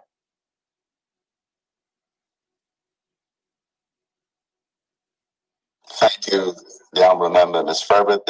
The Deputy Speaker recognizes the Honorable Member, Neville Tyrrell. Mr. Tyrrell, you have the floor. Thank you very much, Deputy Speaker, and good morning all. Mr. Deputy Speaker, I wish condolences be sent to the family of the late Noel Latham of 34 Olive Bank. Mr. Latham was a very popular person in the community, made friends with everyone that I certainly know about, and surely will be missed by his wife, Jean, and the rest of the family. So as a constituent of mine, I had the opportunity, obviously, to speak with him on several occasions, and I always found him to be very straightforward and at the same time humorous at that time. So I ask that, again, condolences be sent. Thank you very much. Thank you, Honorable Member, Mr. Tyrrell. The Deputy Speaker recognizes the Honorable Opposition Leader, Mr. Craig Kenner. Mr. Kenner, you have the floor. Thank you, Deputy, and good morning again to the listening public and colleagues. I'd like to also join in the condolences and accolades for a life that, quite frankly, has contributed to a better Bermuda, the life of Dr. Eva Hodgson. I thoroughly enjoyed, Deputy, what you read there, and I can recall my first time having met Dr. Hodgson as I was just a fledgling getting involved in politics, and the conversation we had. What I didn't know was that my mother was very good friends of the family, and came to know that there was some closeness there, my mother being from Bayless Bay area, and knowing them. And what ensued after meeting her was I had many conversations with her brother, Arthur Hodgson, and we have become very good friends. But I cannot say enough about the life of Eva. She is known, a celebrity in her own right throughout the island for her cause. And I noticed, quite frankly, how with ease she moved within all communities and what she had to say. I know that some may have felt a little intimidated even by her because in her stature, she may not have been a tall, big woman, but she was obviously, with her cause, greater and than what she physically showed. And so I'm grateful to have the opportunity to have met her. Yes, many of you would have had a longer relationship with her. And my condolences on behalf of the One Bermuda Alliance. Our condolences go out to the family as they mourn the loss of Dr. Hudson. I take into consideration also the timing of her death, as it coincided around the same time as we are mourning the death of George Floyd in the United States and what has taken place. And so these things don't happen by chance. They are messages being sent to us to pay attention.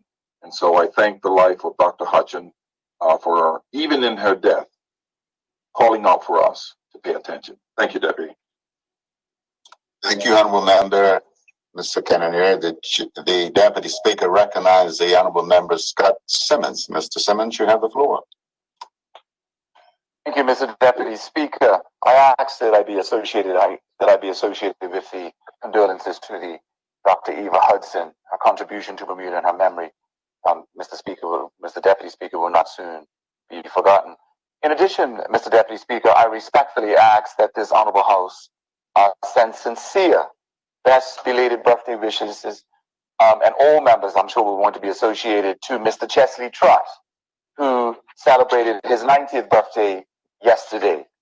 I had the pleasure of joining Mr. Trott, joining his daughter and one of his cousins, Ms. Sheila Burrows, the wife of the former honorable member of this house, the late Reginald Burrows, JPMP, and another one of his cousins in marking his 90th birthday yesterday.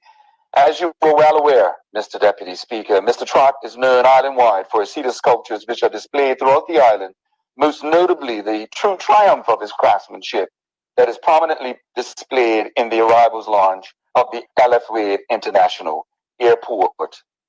Mr. Deputy Speaker, Mr. Trott is a very proud but very humble man, and shared with us in conversation yesterday the true mastery of his enormous talent as he regaled us with an afternoon of reflections on the many private and public commissions, his love and involvement in tennis and golf and in teaching, and shared his love for family and his true love for Bermuda. If you'll allow me, Mr. Deputy Speaker, Mr. Trott recalled the occasion when he was asked by three sisters who were members of the Anglican Cathedral, the Most Holy Trinity Church in the city, to carve a likeness of the Virgin Mary. Mr. Trott worked tirelessly on this piece and produced it to the presiding canon and the three ladies for their approval. The Reverend Canon expressed concern that the sculpture offered the most common of depictions of the Virgin Mary, while the three sisters reflected that it weighed heavily on the African origins of the sculpture's creator. To put it bluntly, that the lip size compromised the integrity of the overall piece. Although, Mr. Speaker, Mr. Deputy Speaker, Mr. Trott disagreed and stressed the same to all present, Mr. Trott wished to preserve the financial integrity of his commission, conceded, and he slimmed and smoothed the lips on the sculpture to meet the requirements of the church and his commission charges. His sculpture prominently stands today near the altar in the Anglican Cathedral. Mr. Deputy, today and yesterday we celebrated a true Bermudian icon. We wish him many more years with us and thank him for making our jewel in the Atlantic shine ever so much brighter. Thank you, Mr. Deputy. Thank you, the Honorable Member, Mr. Scott Simmons. The Deputy Speaker recognizes the Honorable Member, Cole Headley Simons. Mr. Simons, you have the floor.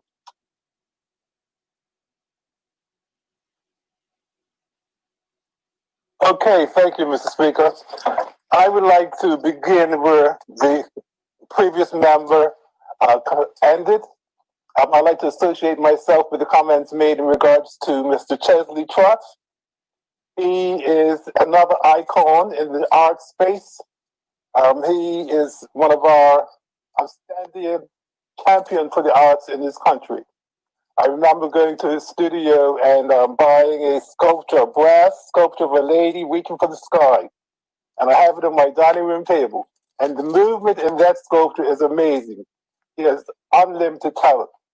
I like to also associate myself with the comments made in regards to Dr. Eva Hudson.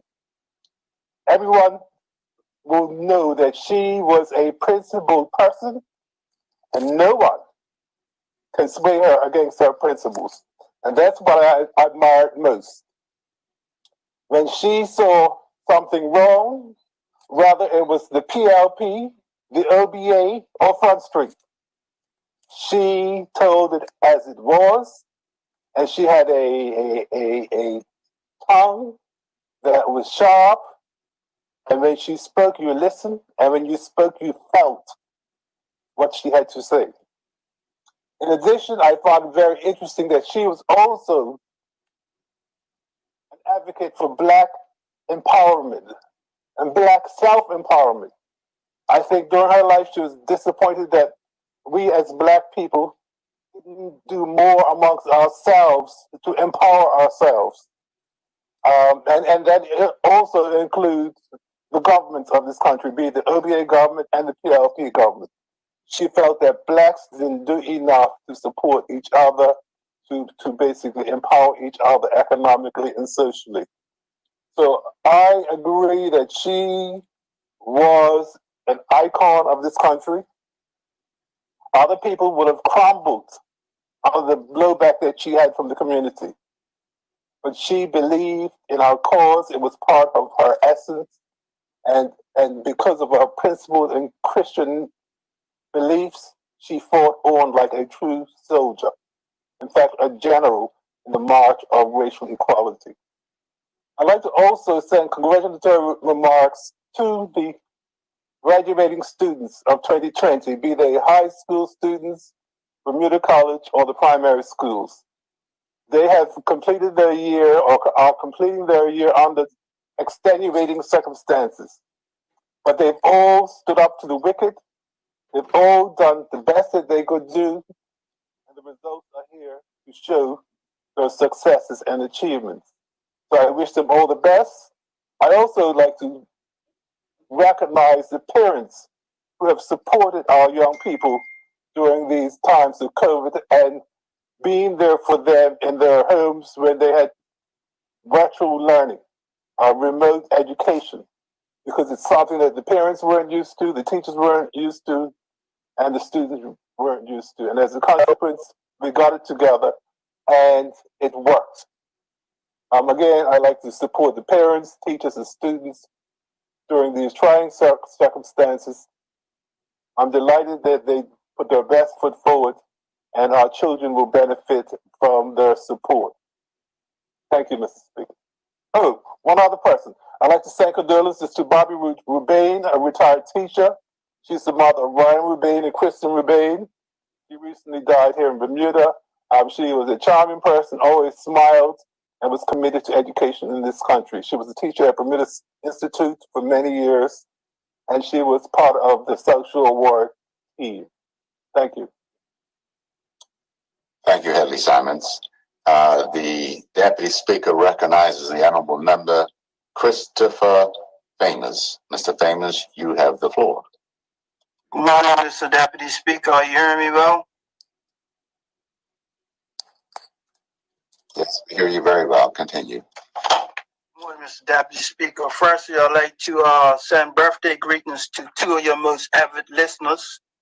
That will be Miss Effie Godfrey of Mike's Devonshire, and her brother, Mr. Thomas Famous of Hermitage Rear, Devonshire, who listen to this show every week.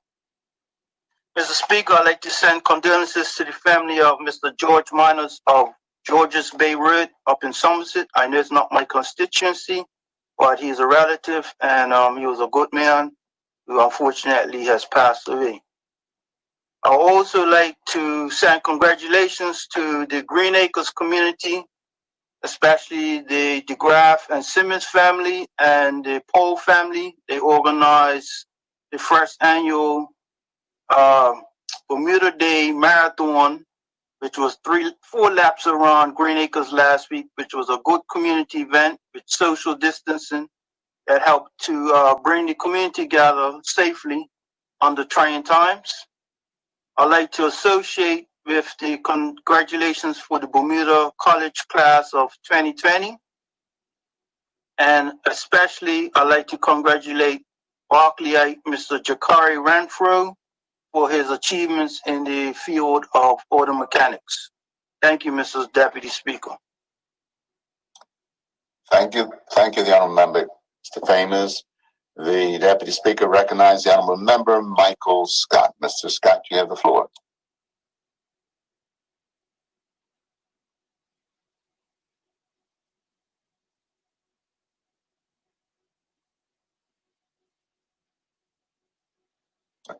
Mr. Scott, are you with us? Mr. Speaker.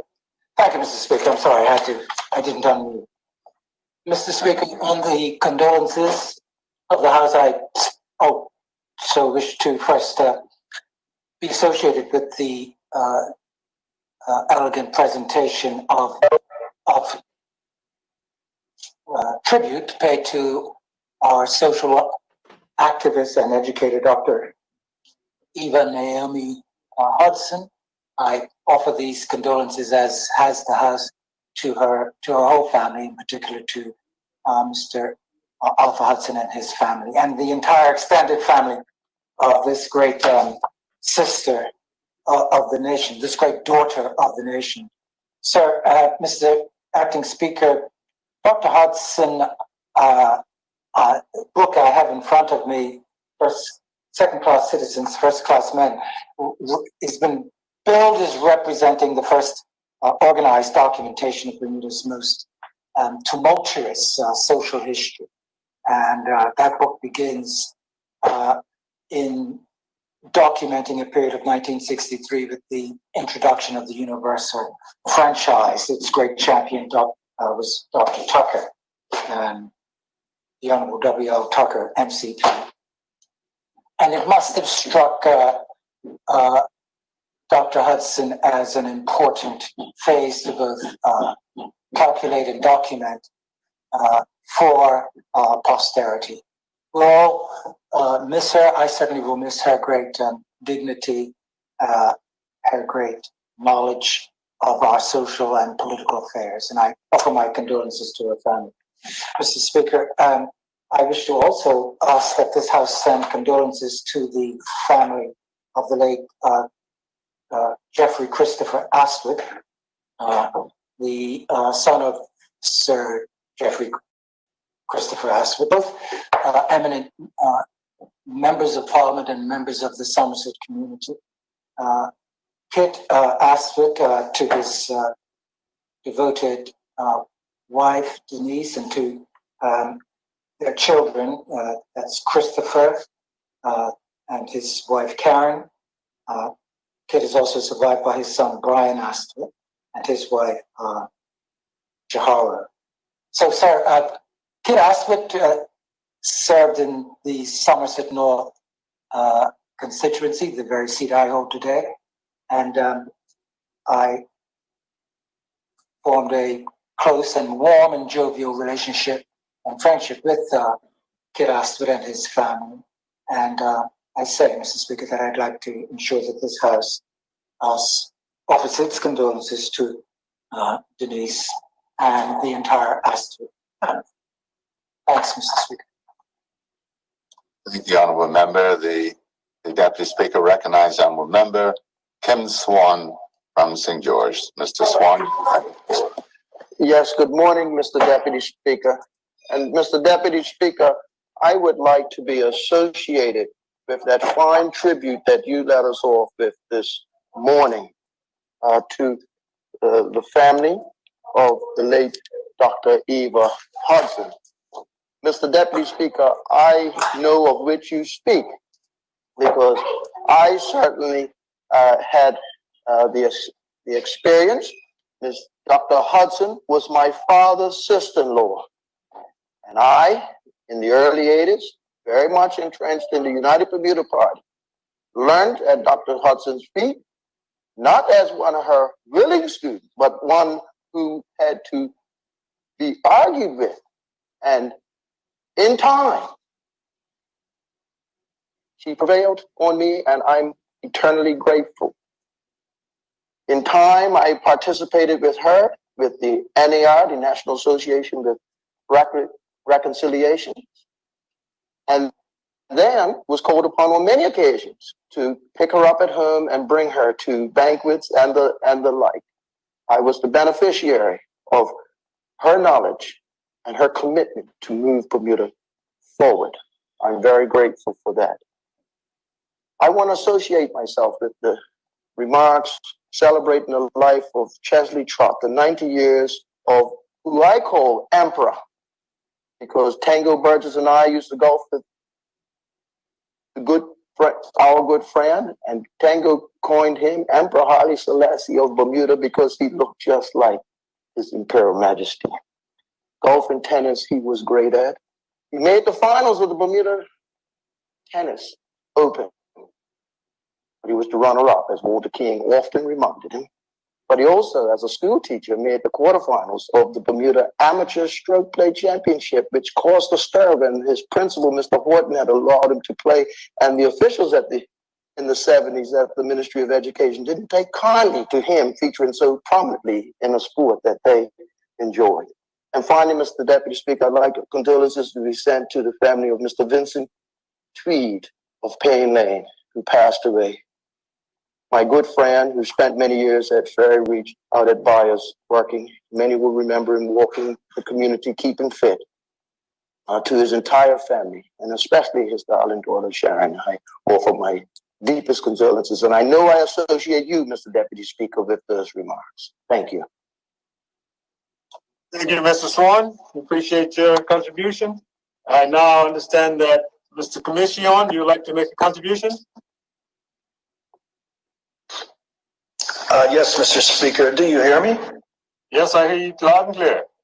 Mr. Speaker, good morning. I too wish to associate myself with the fine set of tributes to the inestimable Dr. Eva Hudson, particularly that of your deputy.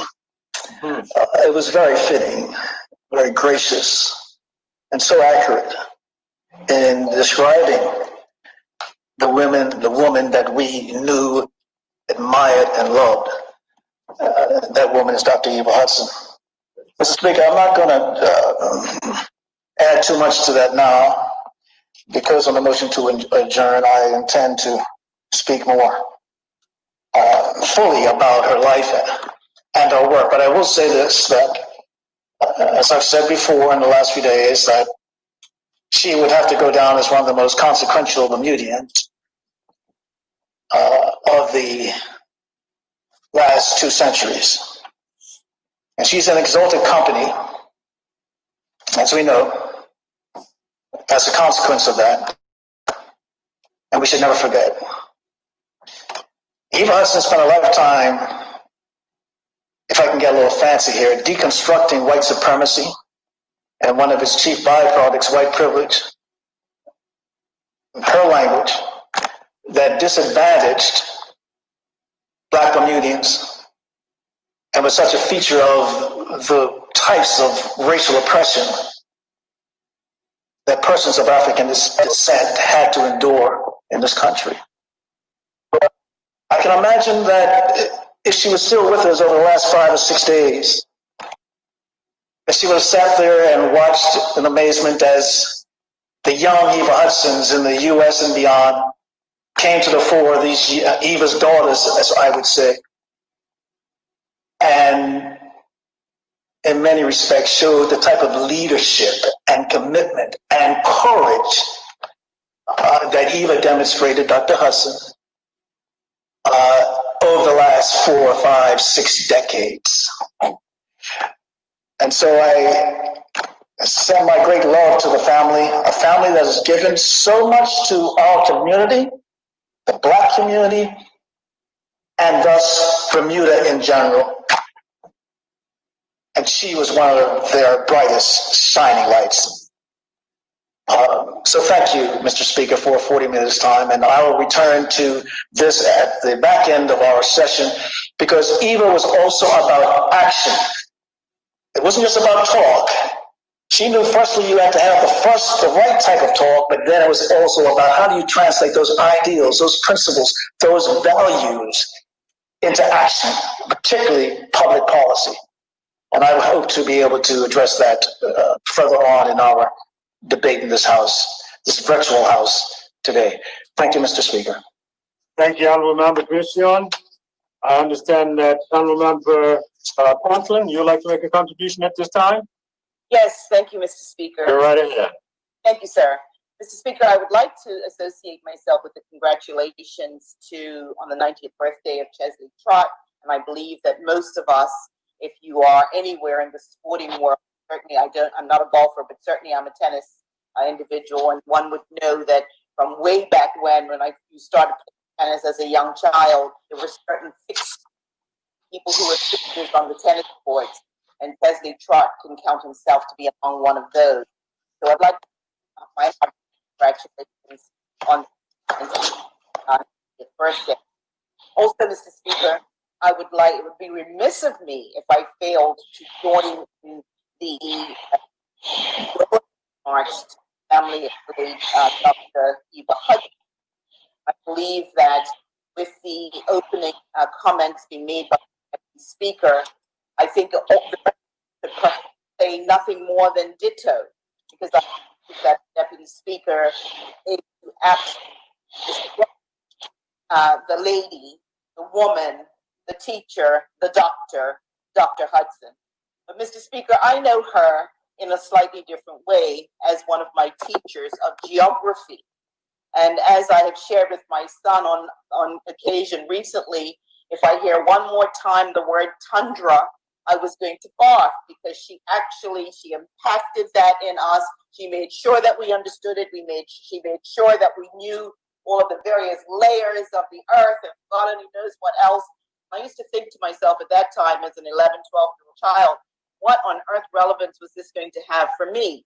Well, whether it did or whether it didn't in subsequent years, Mr. Speaker, the one thing was very certain, and that is that as a teacher, notwithstanding her style as a teacher, she ensured that we learned that which she attempted to impart. And for that, Mr. Speaker, giving us an attitude of discipline in the learning process is something that has stood, I would imagine, every single one of her students in very good stead as they undertook various medium of studies. But Mr. Speaker, I just wanted to speak very briefly in the same vein, to her friend, Mrs. Muriel Smith, because Mrs. Muriel Smith, who was a staunch advocate of the prowess of Dr. Hudson, I believe there's not one of us in this Honorable House, Mr. Speaker, who has not been the recipient of a letter that may have been written by Dr. Smith in terms of their lament, or her lament, at the fact that both she and her very dear friend, Dr. Hudson, were never rewarded with the positions commensurate with her academia within the education department. And that lament goes across the previous governments from the 70s all the way through to the day that Dr. Hudson took her last breath. And let me say, Mr. Speaker, that as we traverse our life journey, it is very important for us to understand and recognize that while we may not have an appreciation for an individual at any specific point in time, the sum total of their contributions to our upbringing and to our development is something that we must always recognize, acknowledge, and be grateful for. So as Dr. Hudson takes her final journey, Mr. Speaker, to express our sincere appreciation for the value that she put into us as young people.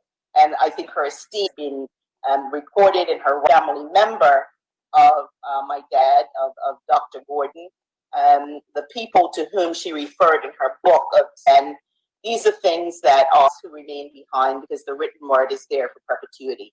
So, Mr. Speaker, and finally, very quickly, let me just offer my congratulations to the graduating classes, both of the college as well as of all the high schools in these very different times, and how they have been able to overcome the adversity of the challenges created by COVID-19, but still yet being able to celebrate their incredible and wonderful achievements. Thank you, sir. Thank you, Honourable Member. I understand that the member from constituency 28 would like to make a contribution. MP Lester. Good morning, Mr. Speaker. Good morning to Good morning to the listening audience. First off, I would like to associate myself with the comments and condolences to the family of Dr. Eva Hudson. And also, Mr. Speaker, associate myself with the comments made to Mr. Reginald Gooms, who myself as a member of the Somerset Cricket Club and also a member of the Somerset Trojans football team, I'd just like to send condolences to his family for the representation he did as a Somerset Trojan back in the day. So I'd like to send condolences. Also, Mr. Speaker, on a lighter note, I'd like to send congratulations to Mrs. Maud Bassett, a constituent of mine from Campbell, who celebrated her 101st birthday a few weeks ago since we last met. So I'd like to send congratulations to Ms. Maud Bassett. And also I'd like to associate myself with all the comments for the graduating classes of 2020, whether it be high school, middle school, primary school, and college level students. So, Mr. Speaker, thank you. And again, congratulations to all of them. Thank you. Do any other members wish to make a contribution on the condolences or congratulatory remarks?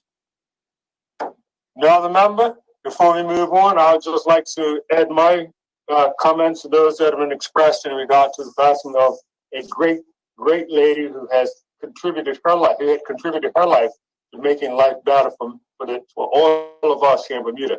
Mrs. Hudson, as I'm sure has been said by all who have spoken, has done outstanding in her own ways to bring about change in this country. I first met Mrs. Hudson actually as a youngster. It was Lister and the Hudson family go way back to the old Gospel Hall Brethren days, but I was one of those youngsters in school that needed a little extra tutoring. And my parents had arranged for me to go sit at the feet of Dr. Hudson for that tutoring. And as a youngster, I knew then that she was a lady of great stature, just not only because of what she offered academically to help push me along, but in the other realm of the conversation that she shared, even to me as a youngster at that age. So we just want to add comments in regard to what has already been said. And of course, those I need to add to the family of Mr. Reginald Gooms. As a Somerset man, I too have been touched by his loss. I knew him personally, and I am really saddened to hear of his untimely death. And my deep condolences go to he and his family, and I wish the family our prayers and well wishes during this time. With that said, hello.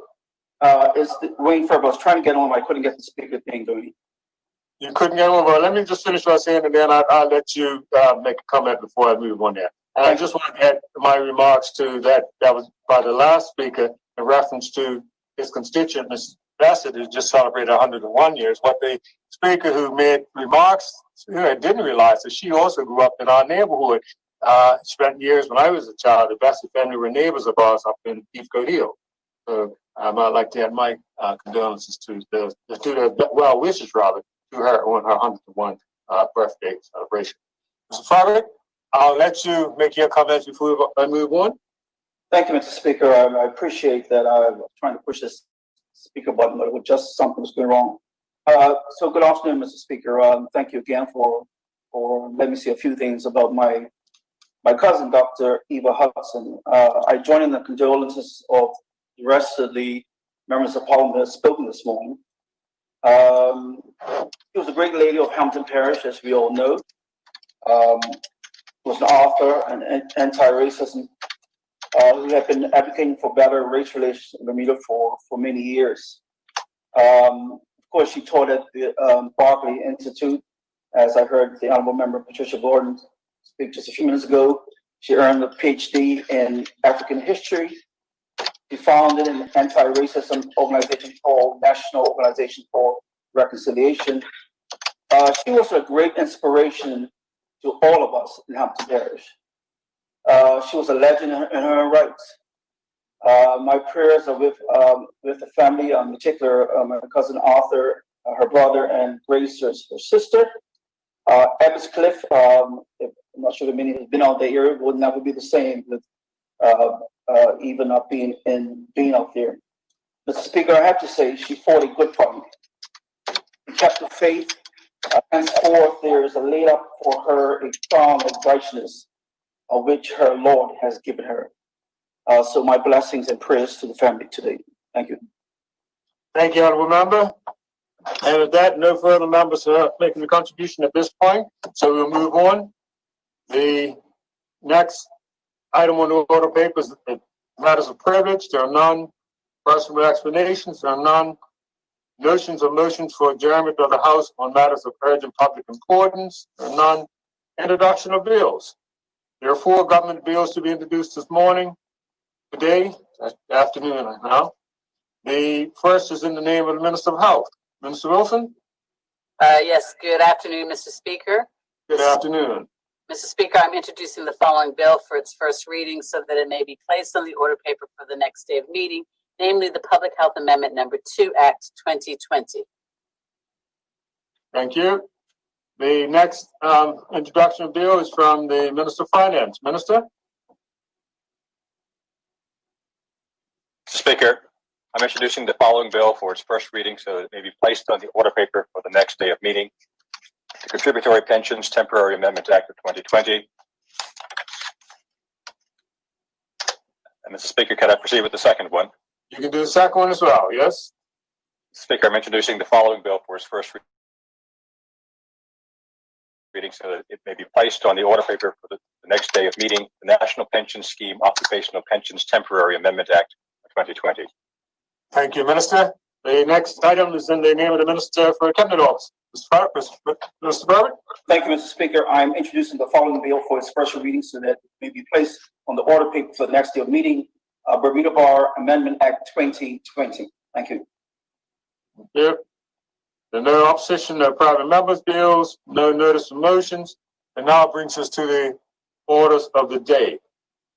And the first order of the day is the second reading of the Summary Offences Amendment Act 2020.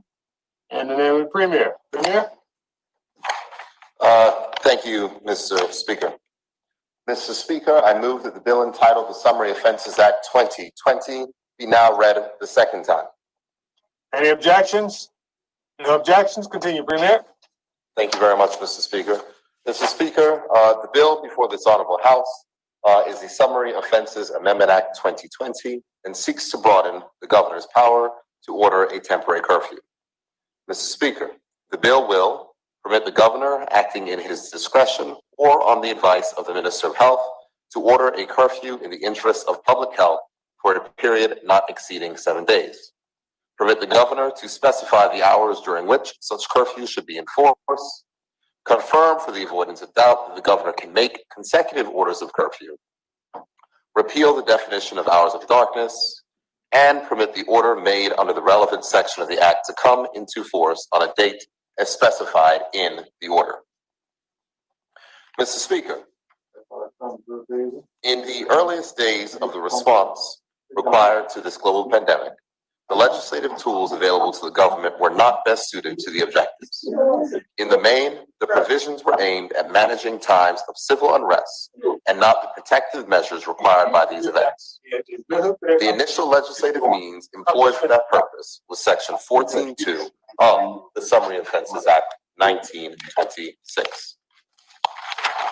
Mr. Speaker, the practical evidence of the operation of the Act indicated that the provisions did not lend themselves to the flexibility demanded of public health instances in which they may need to be utilized.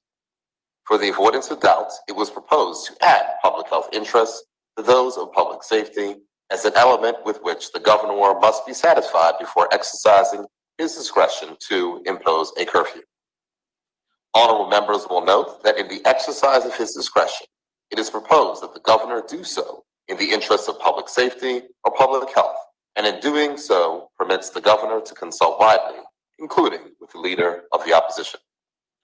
Honorable members will also note that the Minister of Health will now have the ability to invite the governor to make an order under the Act to prevent the spread of disease.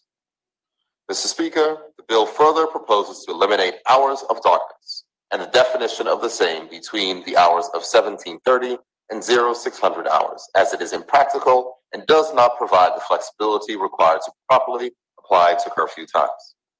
In keeping with the need for appropriate flexibility in the making of an order under the Act, it is further proposed to provide for the avoidance of doubt that the governor can make consecutive orders. Finally, Mr. Speaker, the bill provides for an order made for a curfew to come into force on the date as specified in the order and not on publication. This allows for the ability to provide public notice and manage the implementation of the curfew's terms as intended. Mr. Speaker, I commend this bill to the House, and for the consideration of honorable members, it is important to note that as we speak today, we do so still under a state of emergency. The unprecedented events of the last few months have demonstrated the need for us to be nimble and to have better legislative tools at our disposal that match these modern needs. This is a short bill, but one which will further assist us in managing the ongoing response to this pandemic. Thank you, Mr. Speaker. Thank you, Mr. Premier. Does any other member wish to speak? Yes, good afternoon, Mr. Speaker. Good afternoon, MP Smith. Yes, we would like to firstly say that we support the amendment and the changes that are being made.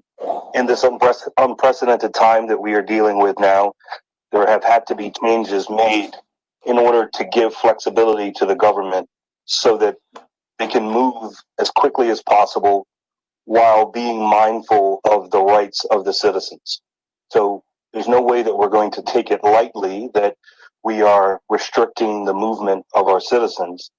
But with the situation that we are dealing with at the moment, we have to take the safety of the country first, and anything that needs to be done so that we can make these changes as quickly as possible to keep the country safe, we are going to be in support of. The only thing that I would add to that is that we have to make sure that we continue to communicate with the population as we are making changes that will restrict their movement, because there are portions of our population that are going to be frustrated as we continue to move forward with these restrictions. But it's important that the population knows that we are doing this in their best interest to make sure that we keep our country safe and we can start to revitalize our economy. And in doing that, we will have to potentially restrict some movement going forward. And with the changes that are being presented here, I believe that it will give the flexibility for the government to make those changes when necessary. And with that, thank you, Mr. Speaker. Thank you, honorable member. Does any other honorable member wish to speak?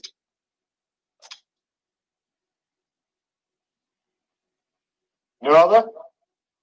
Premier? Thank you very much, Mr. Speaker. I appreciate the opposition for their support of this bill. I did ensure that I shared my brief with all honorable members in my caucus and also on with the leader of the opposition prior to make sure that if there were any questions that could have been answered, they were. So with that, Mr. Speaker, I move that the bill be now committed. Thank you, Mr. Premier. Deputy Speaker? Thank you, Mr. Speaker.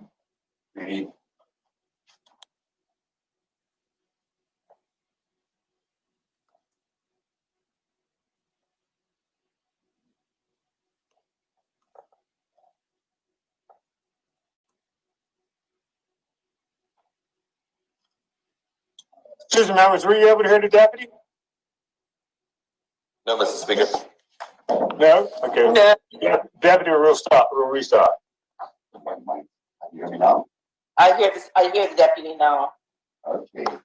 We hear you, Mr. Deputy Speaker. Thank you. Honorable members, we are now in committee of the floor for further consideration of the bill entitled the Summary Offences Amendment Act 2020. Mr. Premier, you have the floor. Thank you very much, Mr. Chairman. Mr. Chairman, I move clauses 1, 2, and 3. Mr. Chairman, clause 1 is self-explanatory.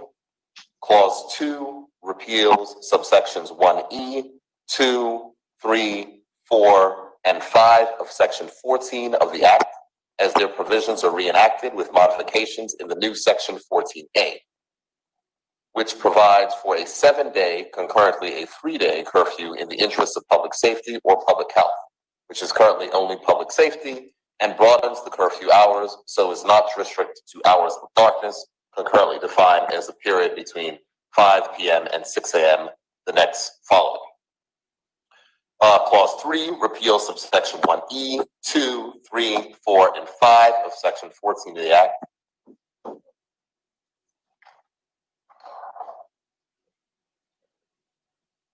One second. One second, Mr. Deputy Speaker. Clause 2 does that. Clause 3 inserts 14A.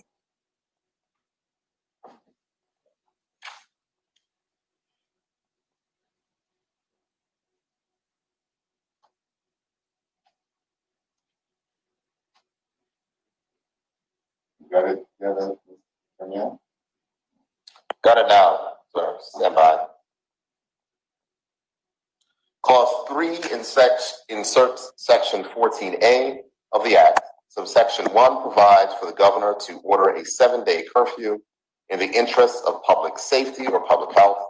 The curfew hours may be all hours of the day and night, or such hours as are specified in the order. Under subsection 2, the minister responsible for health may request the governor to make an order under subsection 1 where it appears to the minister that it is necessary to check the spread or threaten spread of a communicable disease. Subsection 3 makes it an offense to be in a public place is defined in section 1 of the Act. Contrary to an order made under subsection 1. Under subsection 4, the governor can make consecutive orders. Subsection 5 provides for the order to be published in the Gazette or in such a manner as the governor determines. Subsection 6 provides that the Statutory Instruments Act 1977 does not apply to such an order.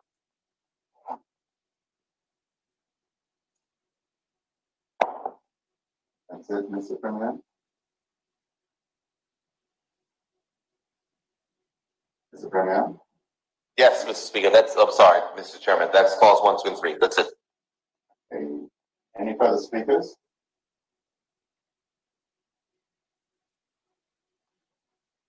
No further speakers? Mr. Chairman, I apologize. I've been having difficulty unmuting. May I just may I proceed, sir? Yes, sir. Continue, my dear. Thank you. I just wanted to say, and I had difficulty unmuting, so I wonder if you just give me 1 second of levity to support the honorable comments made by my honorable colleague, Ben Smith, and say that with these specific clauses to which the Premier has just referred, it obviously gives us the levity and the flexibility to be able to, from a public health, from a Ministry of Health perspective, to be able to ensure that we arrest the possibility of spread of any disease. And in that regard, Mr. Chairman, we have no objection to these clauses.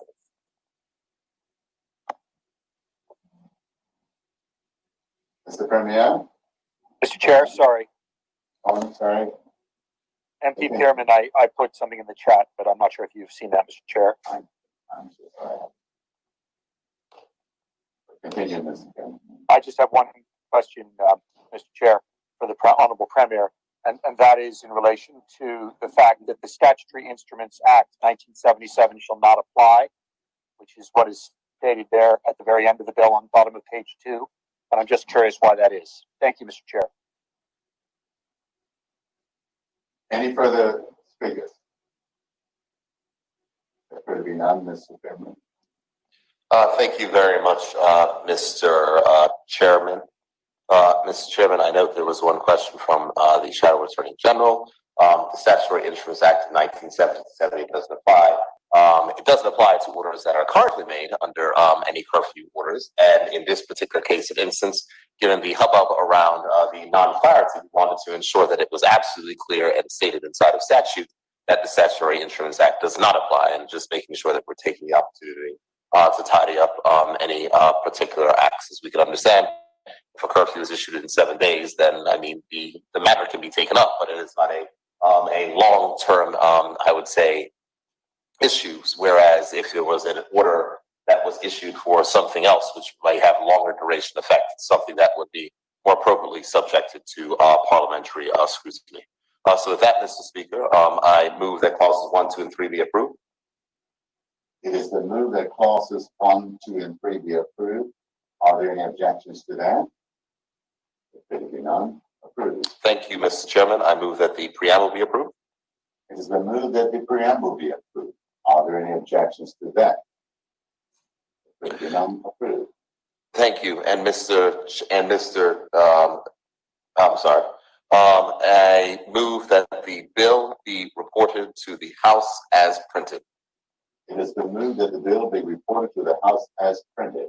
Are there any objections to that? If there be none, the bill will be reported to the House as printed. Thank you.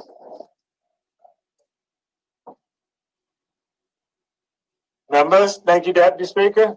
Members, are there any objections to the bill of the Summaries Offense Amendment Act 2020 being reported to the House as printed?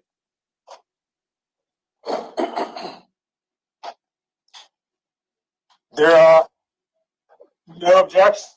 Then the bill has been reported to the House. Accepted. We now move on to the second item on the order,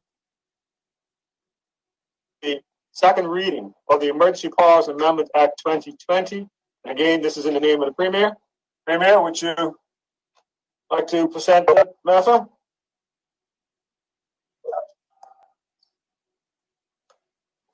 Thank you, Mr. Speaker.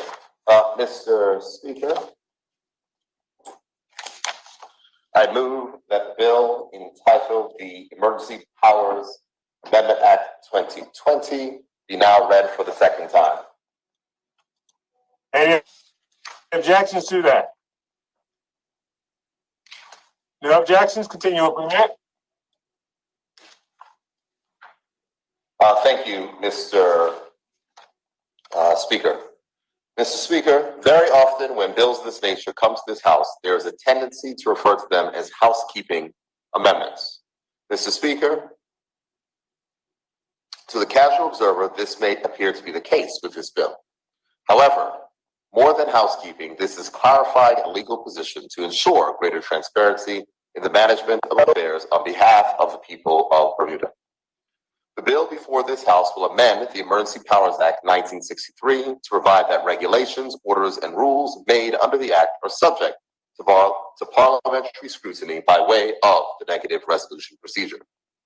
Mr. Speaker, I undertook to this House and the public to resolve that the divergence of views that emerge in the course of recent debates in this House, I would bring such a bill to make it clear that the negative resolution procedure would be applied to regulations made under the Act. Mr. Speaker, it should not be lost on honorable members that we are considering this change and erring on the side of more scrutiny at a time when in other countries the restrictions on individual freedoms have been transformed from defensive to shield the most vulnerable from COVID-19 to an offensive to quell the unrest provoked by an act of criminal homicide in the United States. Scrutiny of administrative action is a good thing. It promotes confidence in decision-making. It encourages better decision-making and cultivates an atmosphere of inclusion among everyday citizens and their representatives. Mr. Speaker, I am pleased to fulfill the undertaking I made to this House and to the public, and I commend this bill to the House and to the support of honorable members. Thank you, Mr. Speaker.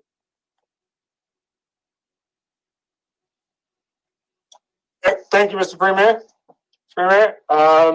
Any other members wish to make a contribution on this Emergency Powers Amendment Act 2020? Mr. Speaker, with your leave, I'm happy to speak to it, but given the time, would you prefer to rise and have me speak after the adjournment? Any other member?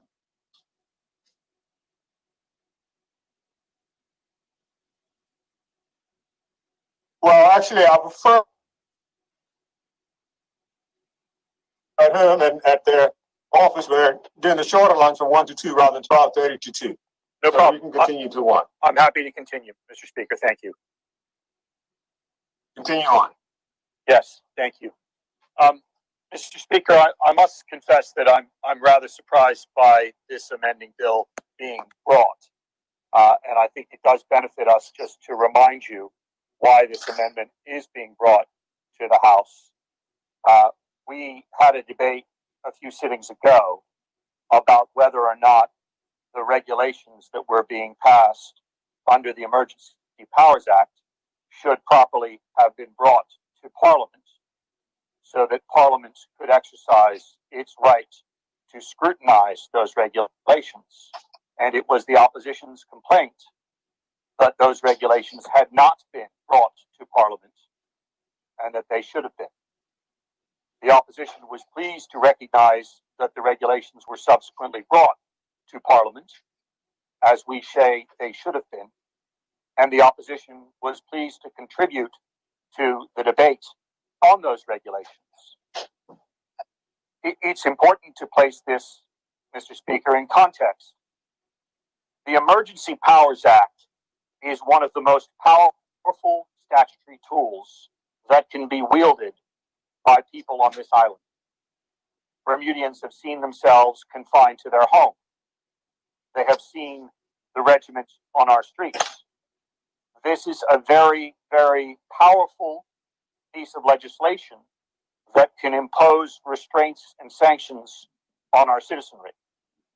And therefore, it is vital that regulations made under this act come to Parliament. And as I said a moment ago, we were pleased that they did.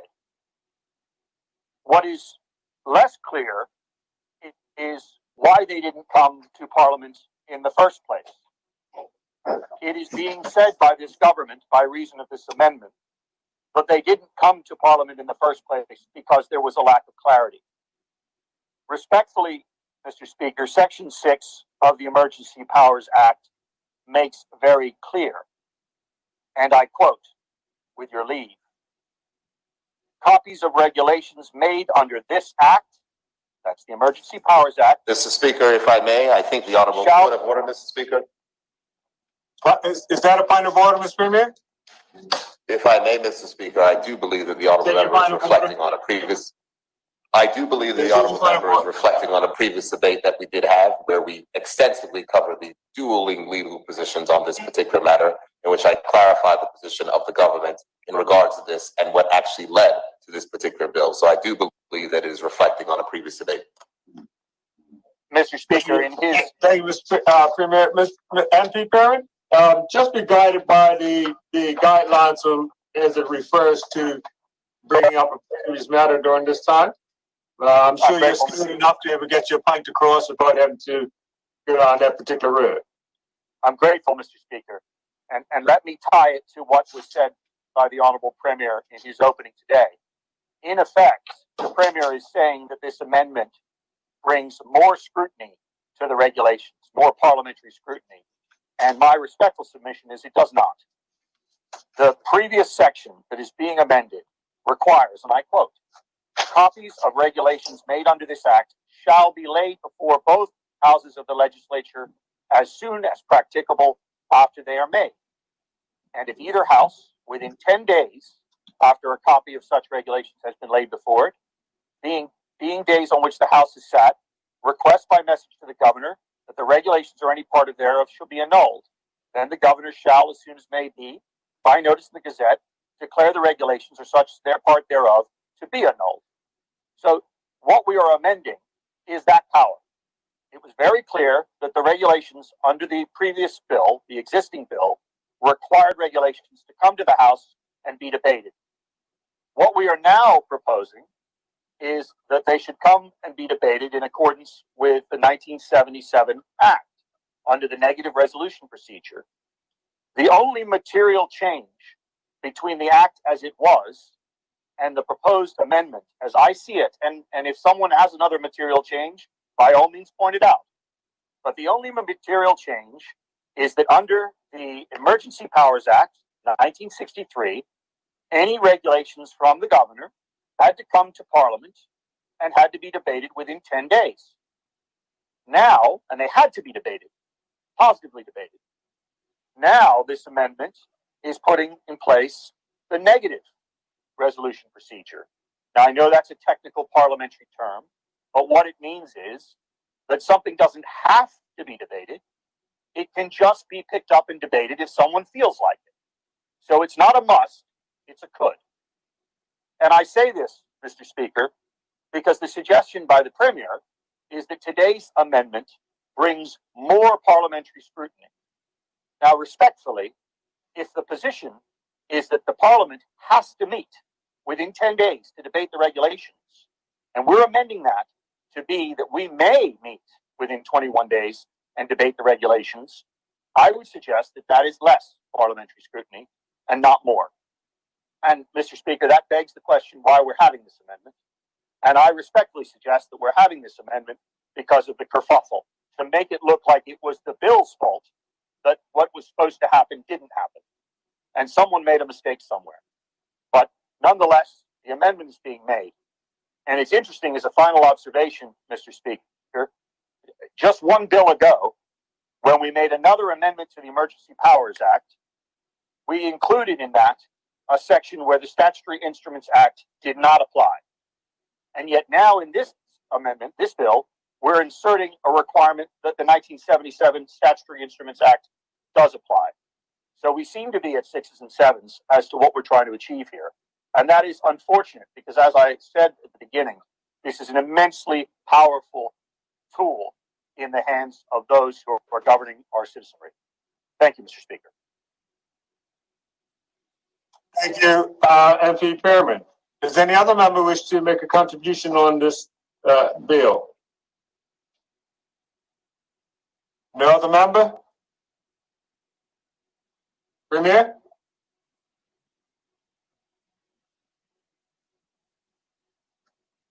Mr. Premier? Mr. Speaker, I'm here. Can you just give me 1 minute, if I may? No problem. Mr. Speaker, it's Michael Scott. Yes. Yeah. Would you like to make a contribution, MP Scott?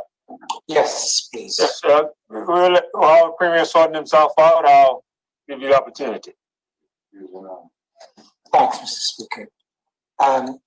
The Statutory Instruments Act of 1977, that's Section 6 to which the Honourable Learned Member, my colleague Mr. Pearman, referenced in his remarks, makes it very clear that every statutory instrument made by His Excellency or the Minister under an enabling act, or which, though made by some other person or authority, requires the consent or approval of the governor or minister, shall, unless specifically provided to the contrary, in such act, be subject to parliamentary scrutiny. The operative words are shall, unless specifically provided to the contrary, in such act. And the rationale for the making of a tabling in the House for parliamentary scrutinies and emergency powers set of regulations have been provided by the Premier, not only on this occasion, but on the previous occasion when the Honourable Member Mr. Pearman raised it. But the point I make is that the old Statutory Instruments Act itself makes it abundantly clear that there is statutory power to specifically provide to the contrary the ordinary parliamentary scrutiny. The point is that there has been a viable, reasonable, and rationale, put in ordinary terms, giving flexibility to the government to cope and for the Minister of Health to protect the health system of this country in the case of a virulent pandemic type of disease such as COVID, and for future references, either the nimbleness or flexibility is required. And I do not take the honourable learned member's point. That has no point really at all. There is a statutory basis. Point of order, Mr. Speaker. There's a statutory basis. Point of order. Point of order. My point of order is that the honourable and learned member is misleading the House. He says he does not take my point. That is because he is reading from the wrong act. He is reading from Section 6 of the Statutory Instruments Act 1977. My point was about Section 6 of the Emergency Powers Act 1963, which is the section that's being amended. Thank you, Mr. Speaker. Thank you, member MP Scott. That doesn't interfere with the point I'm making. That doesn't interfere with the strong point that I make, Mr. Speaker. That I do not take the point of the honourable member, Mr. Chairman, because the governing power of the Statutory Instruments Act at Section 6 gives the power to the minister, in this case the Premier, to express a contrary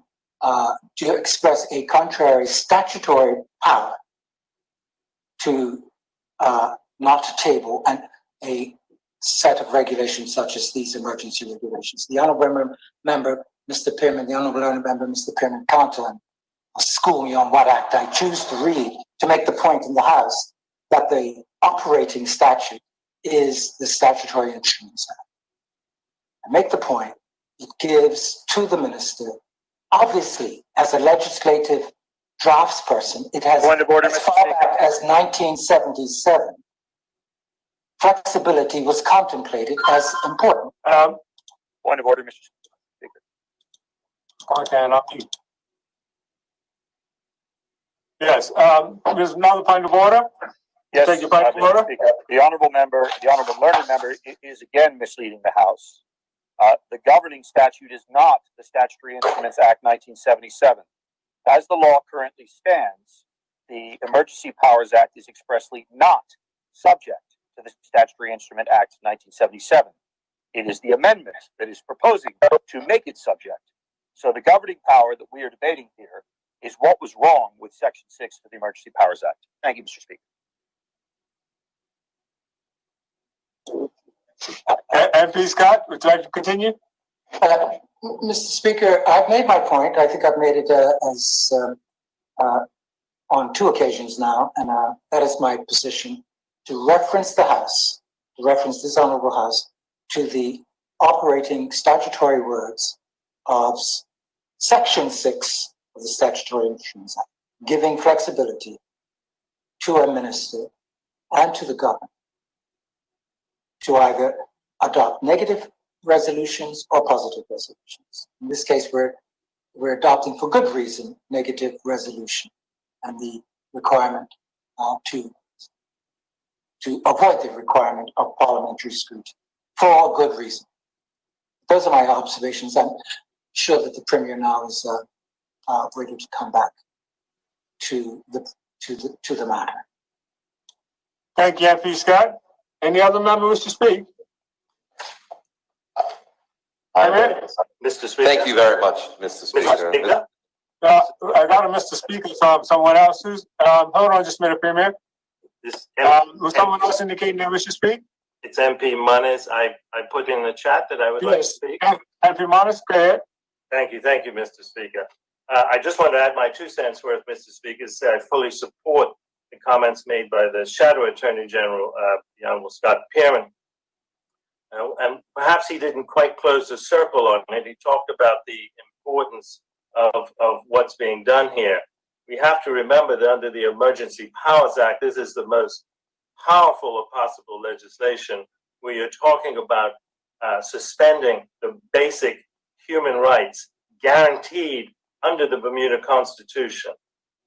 So it's of paramount importance when you're going to be suspending people's human rights that you have the oversight and scrutiny of the people's representatives in Parliament, that is done in public, not in private, not behind people's backs, that is debated by the people's representatives on the floor of the House of Assembly, which is our Parliament. And this is what was not done when these original curfew and the emergency powers were enacted. It's exactly what was not done. And what was required by the legislation was that those items be tabled as soon as practicable under Section 6 of the Emergency Powers Act. It was not done then.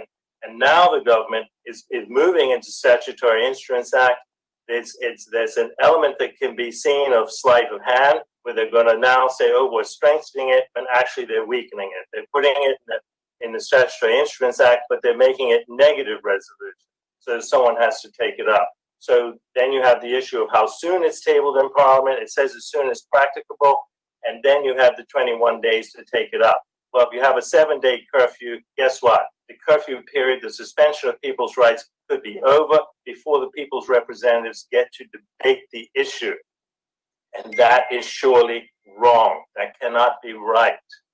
And I wish the Premier would stop using this sleight of hand. We see it in the United States with President Trump threatening to use these rights. These rights can be intoxicating. Hold on, MP Manis, hold on 1 minute. Someone trying to get a point of order. Is there a point of order trying to be made? Point of order, Mr. Speaker. The members in the department listening in the House. Hold on 1 minute. Is that Minister Keynes? Yes, Mr. Speaker. Minister Keynes, you've got to improve your audio so that we can hear you, because we really had difficulty last time you won the last sitting, and today you're breaking up right away. We're struggling to hear you. Mr. Speaker, can you hear me better, Mr. Speaker? Barely. If you can get closer to your mic. Mic's open.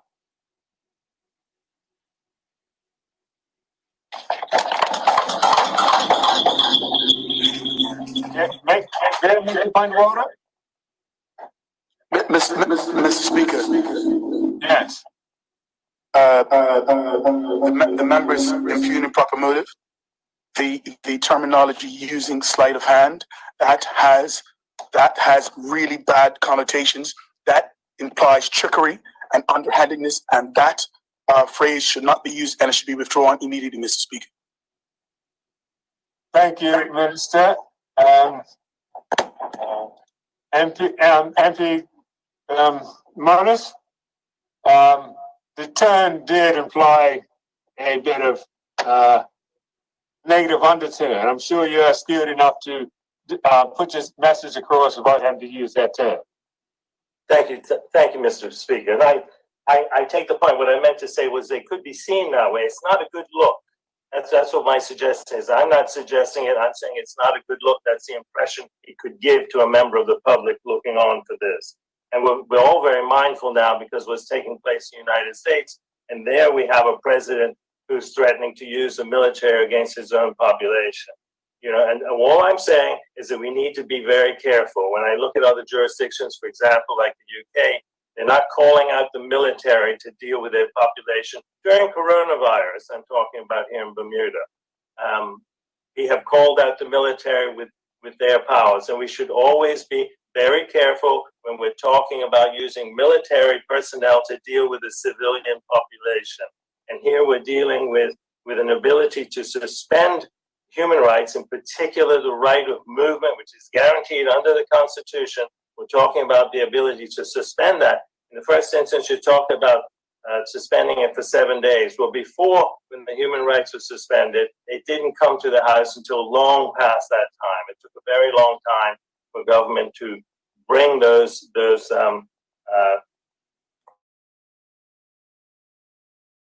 enactments to the House and let them be debated by the House of Assembly. We've seen it happen once, and now this change, it worries us that it would allow it to happen again. And what the Premier is doing is not strengthening people's rights, but it's in fact weakening them. Thank you, Mr. Speaker. Thank you, MP. Does any other member wish to make a contribution on this matter? Yes, Mr. Speaker. Uh, Michael Scott. Michael Scott, MP Scott, you spoke already. We're in the House. You can't speak a second Oh, time. we're still in the House. I beg your pardon, Mr. Speaker. Thank you. Mr. Speaker, I'm ready to reply. Ms. Premier, would you like to make your reply? Yes, Mr. Speaker. Mr. Speaker, some could consider it a sleight of hand for the former Attorney General and the current Shadow Attorney General to mislead the public with their particular statements and their reading of laws, when I would expect that the former Attorney General should know better. I can understand the Shadow Attorney General is an expert in corporate law and not in public law, so he could be mistaken. But I'm quite surprised that the former Attorney General, who should know better. So let me walk through this process one more time, Mr. Speaker, so all of those persons listening can understand. In the very first instance, let us look at the existing provisions of which exist inside of Section 6 of the Emergency Powers Act. The existing provisions inside the Emergency Powers Act in Section 6 read as follows, in which it says that copies of regulations made under this act shall be laid before both houses of the legislature as soon as practicable after they are made. And if either house within 10 days after a copy of such regulations has been laid before it, being days on which that house has sat, request by message to the governor that the regulations or any part thereof be annulled, then the governor shall, as soon as may be, by notice in Gazette, declare the regulations or such part thereof to be annulled. Mr. Speaker, in that statement, the Shadow Attorney General had implied that that is a mandatory debate of the House of Assembly, and he is wrong. It is not a mandatory debate of the House of Assembly. The only mandatory debate of the House of Assembly which is required is on the invocation of a state of emergency, which took place inside of this honorable House. So let us be clear on that particular instance first, Mr. Speaker. But I think what is also important, Mr. Speaker, is this whole issue of, 10 days and et cetera, and we would have to debate it within 10 days, which is wrong, Mr. Speaker. That is not what the law states. Point of order, Mr. Speaker. Let us go ahead and look at the Statutory Instruments Act. Point of order, Mr. Speaker. Premier, just pause for 1 minute. There's a point of order. What's your point of order, MP Perrin? Thank you, Mr. Speaker. The Honorable Premier is misleading the House. First of all, he's not a lawyer. And secondly, he took a swipe at my legal knowledge. Well, it's a darn sight more than the Premier's, respectfully. But both statements he's just made are incorrect as to the legislation. Thank you, Mr. Speaker. It doesn't require everyone to have to be a lawyer. It just requires that they have the proper tactical advice. And I would hope that the minister responsible as the Premier would have been given the correct tactical advice. The Premier? Mr. Speaker, I will help the honorable member who is, of course, not past his, or maybe he's past his first year in the House, but I will help him. If he would have let me finish, I'm going to just give him reference.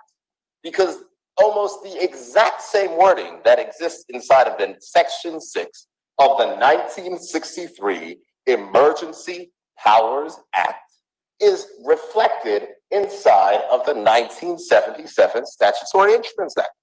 And here's what it says under the negative resolution procedure. And it will sound eerily similar, Mr. Speaker, to what I just read in the Emergency Powers Resolution or Act. Because what it says is, where the negative resolution procedure applies, copies of the statutory instrument shall be laid before both houses of the legislature as soon as practicable after a statutory instrument is made. That sounds very similar to what I just read, where it says as soon as practical as they are made for things under the Emergency Powers Act. I go further on, Mr. Speaker, reading from the Statutory Instruments Act 1977, in which it says, if either house of the legislature within the period of 21 days, not 10 days, beginning on the day with which a copy is laid before it, or before the expiration of the third sitting day, including the day on which a copy is laid before us, whichever is the latter, resolves that a message be sent to the governor requesting that the statutory instrument or any part thereof be annulled. No proceedings shall be taken on the statutory instrument or thus part, and the maker shall, as soon as practical, by notice in the Gazette, declare that the statutory instrument or such part thereof be annulled in pursuance to the resolution. So what does that mean, Mr. Speaker? That means that all of the items of which we table under a negative resolution procedure in this House are subject to that particular provision. Which is the exact language. Say and accept. Premier, let me ask you to pause one more time. Point of order. Point of order. Mr. Speaker, the Honorable Premier is misleading the House. It is not the exact same language between one bill and the other. Moreover, he knows that the negative resolution procedure, which does not mandate debates, is not the same as the other procedure. He must know the difference between them. Thank you, Mr. Speaker. Thank you, MP. Mr. Speaker, the Honorable Shadow Attorney General has said that I am not a lawyer, but my job is to make law. And I can promise the Honorable Member that I read quite a lot of it.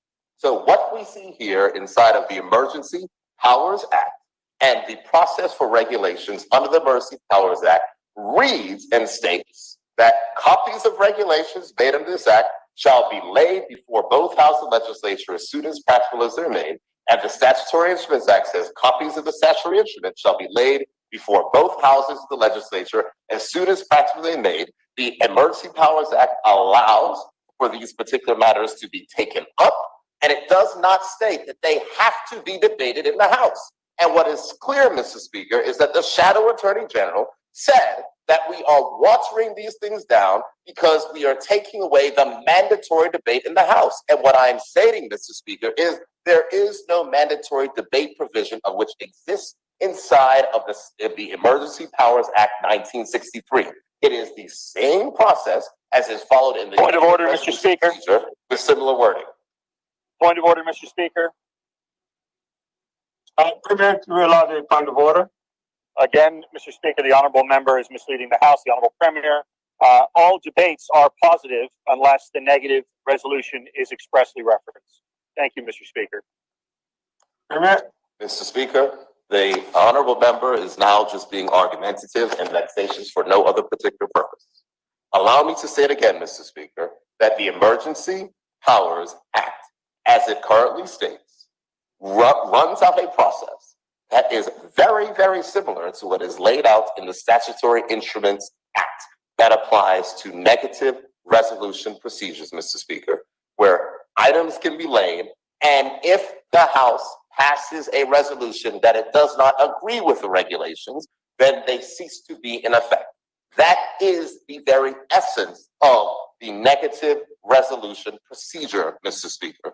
And as much as I have destroyed the Honorable Member's argument and he wishes to push back on it, that does not change the fact that in his submission, where Point of order, there was a Speaker. mandatory debate, he was wrong. Point of order, Mr. Speaker. MP. The Honorable Premier has suggested that there is no difference. If there is no difference, why is he amending the bill?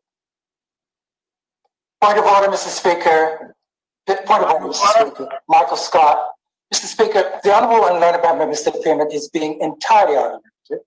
Let me add my legal analysis of the reading of simple black letter statutory language. And the Premier is entirely right.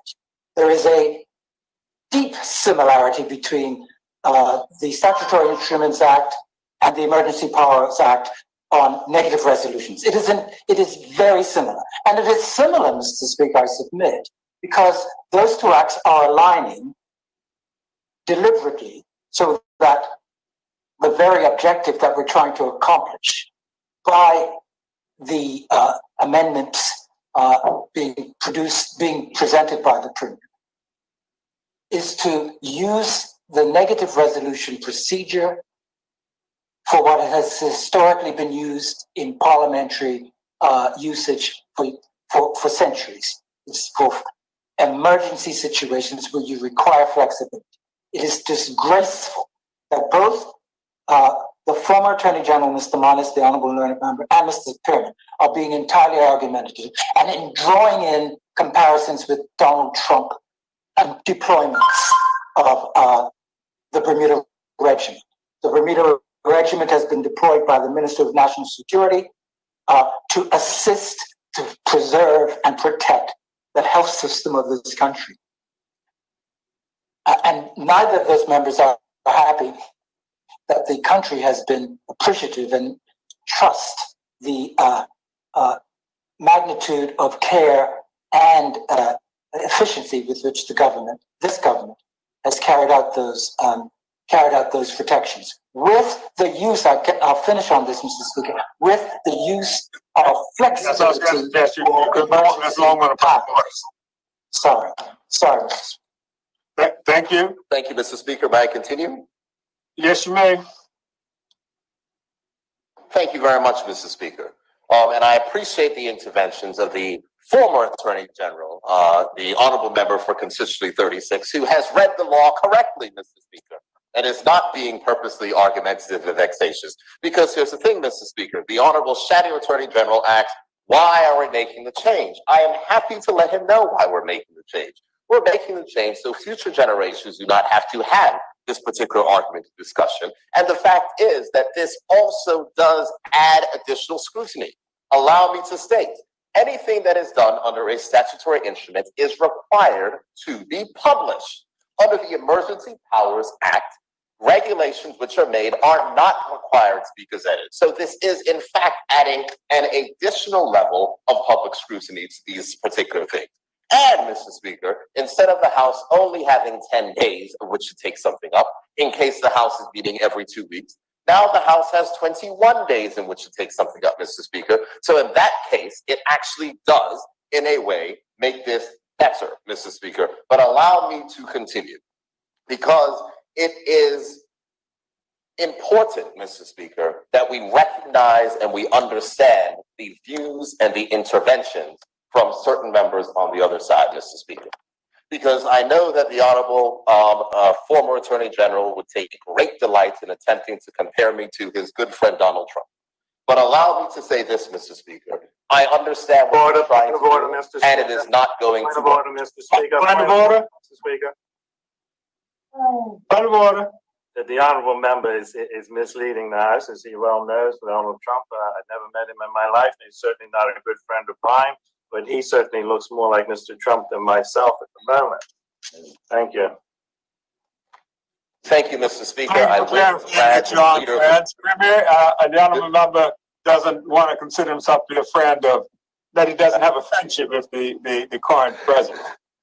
No problem, Mr. Speaker. And Mr. Speaker, I will wear the badge of leadership of the great country Bermuda with a badge of honor, and I shall continue to do so. But here's what I will say, Mr. Speaker. What I will say is that if there is anyone who has a similarity to attempting to put police upon persons who are in peaceful protest, such as the former Attorney General clearly declared himself on December 2nd of 2016, who the cap fits, then he shall wear that, Mr. Speaker. But what I will say in closing, Mr. Speaker, on a very, very simple point, this bill clarifies the point. This bill brings additional scrutiny. This bill will require these items to be laid before the House in the future and allow honorable members to take them up within 21 days. And as the Statutory Instruments Act says, that they actually now are parts of pieces of legislation and have to be gazetted, which they previously were not required to do, Mr. Speaker. And with that, I move that the bill be committed and also will ask that we can... Point of order, Mr. Speaker.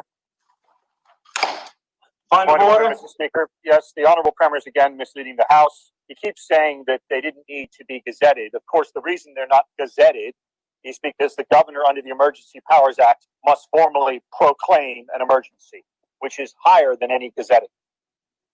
Mr. Speaker, the honorable member must listen for 1 second and take the fact that this person who occupies this office can be right sometimes. It is not always wrong. So let me try it one more time for the Shadow Attorney General. A declaration of emergency is different than regulations which are made under the Emergency Powers Act. A declaration of emergency, which was made by the governor at the request of the cabinet, was required in which to summon the House. The House was summoned and debated that state of emergency. That is a fact, Mr. Speaker, of historical record. We are not talking about the declaration of a state of emergency. We are talking about in item number 6, in section 6, which states that regulations which are made to accompany a declaration of the state of emergency. That is the matter which we're dealing with, Mr. Speaker, and regulations which are made to accompany a state of emergency are not currently required to be gazetted. We, as a government, gazetted them. They are not required to be gazetted. This change will require them to be gazetted. So there is no dispute as to whether or not that happens in the future, Mr. Speaker. And as you said, Mr. Speaker, we act on these things on the basis of advice. And it is quite surprising to me that the Honorable Shadow Attorney General thinks that he knows better than every single lawyer in chambers who has advised the government on this particular point, Mr. Speaker. What I'm saying is the brief has been laid out. It is clear as to what this act does. I can understand the need to try to make a political argument or political hay out of this fact. We can see what is attempted to be tried and to be done, and for conjuring all types of images of this type of thing.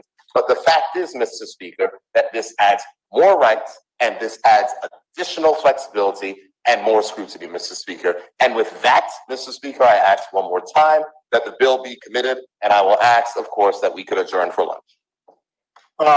Premier, we will commit it. Originally, we were going to go to lunch from 1 to 2, and I would like to have seen this matter finished before then, but it looks like it may take up more time than originally anticipated. Committee, I'm looking through it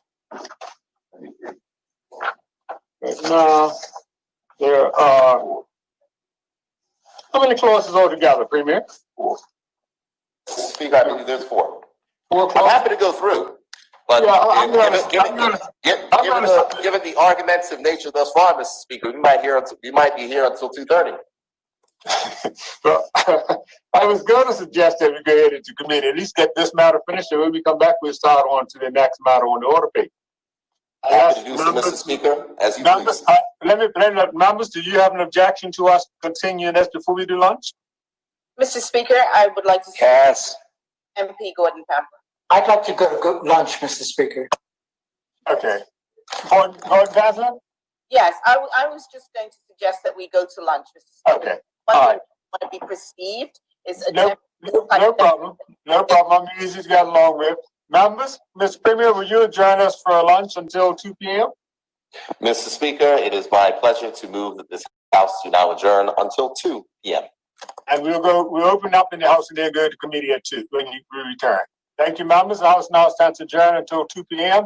Again, no need to turn off your system. So we don't have a problem getting them back on. Just mute your cameras and mute your mic. So we'll see you at 2 p.m. House is now adjourned.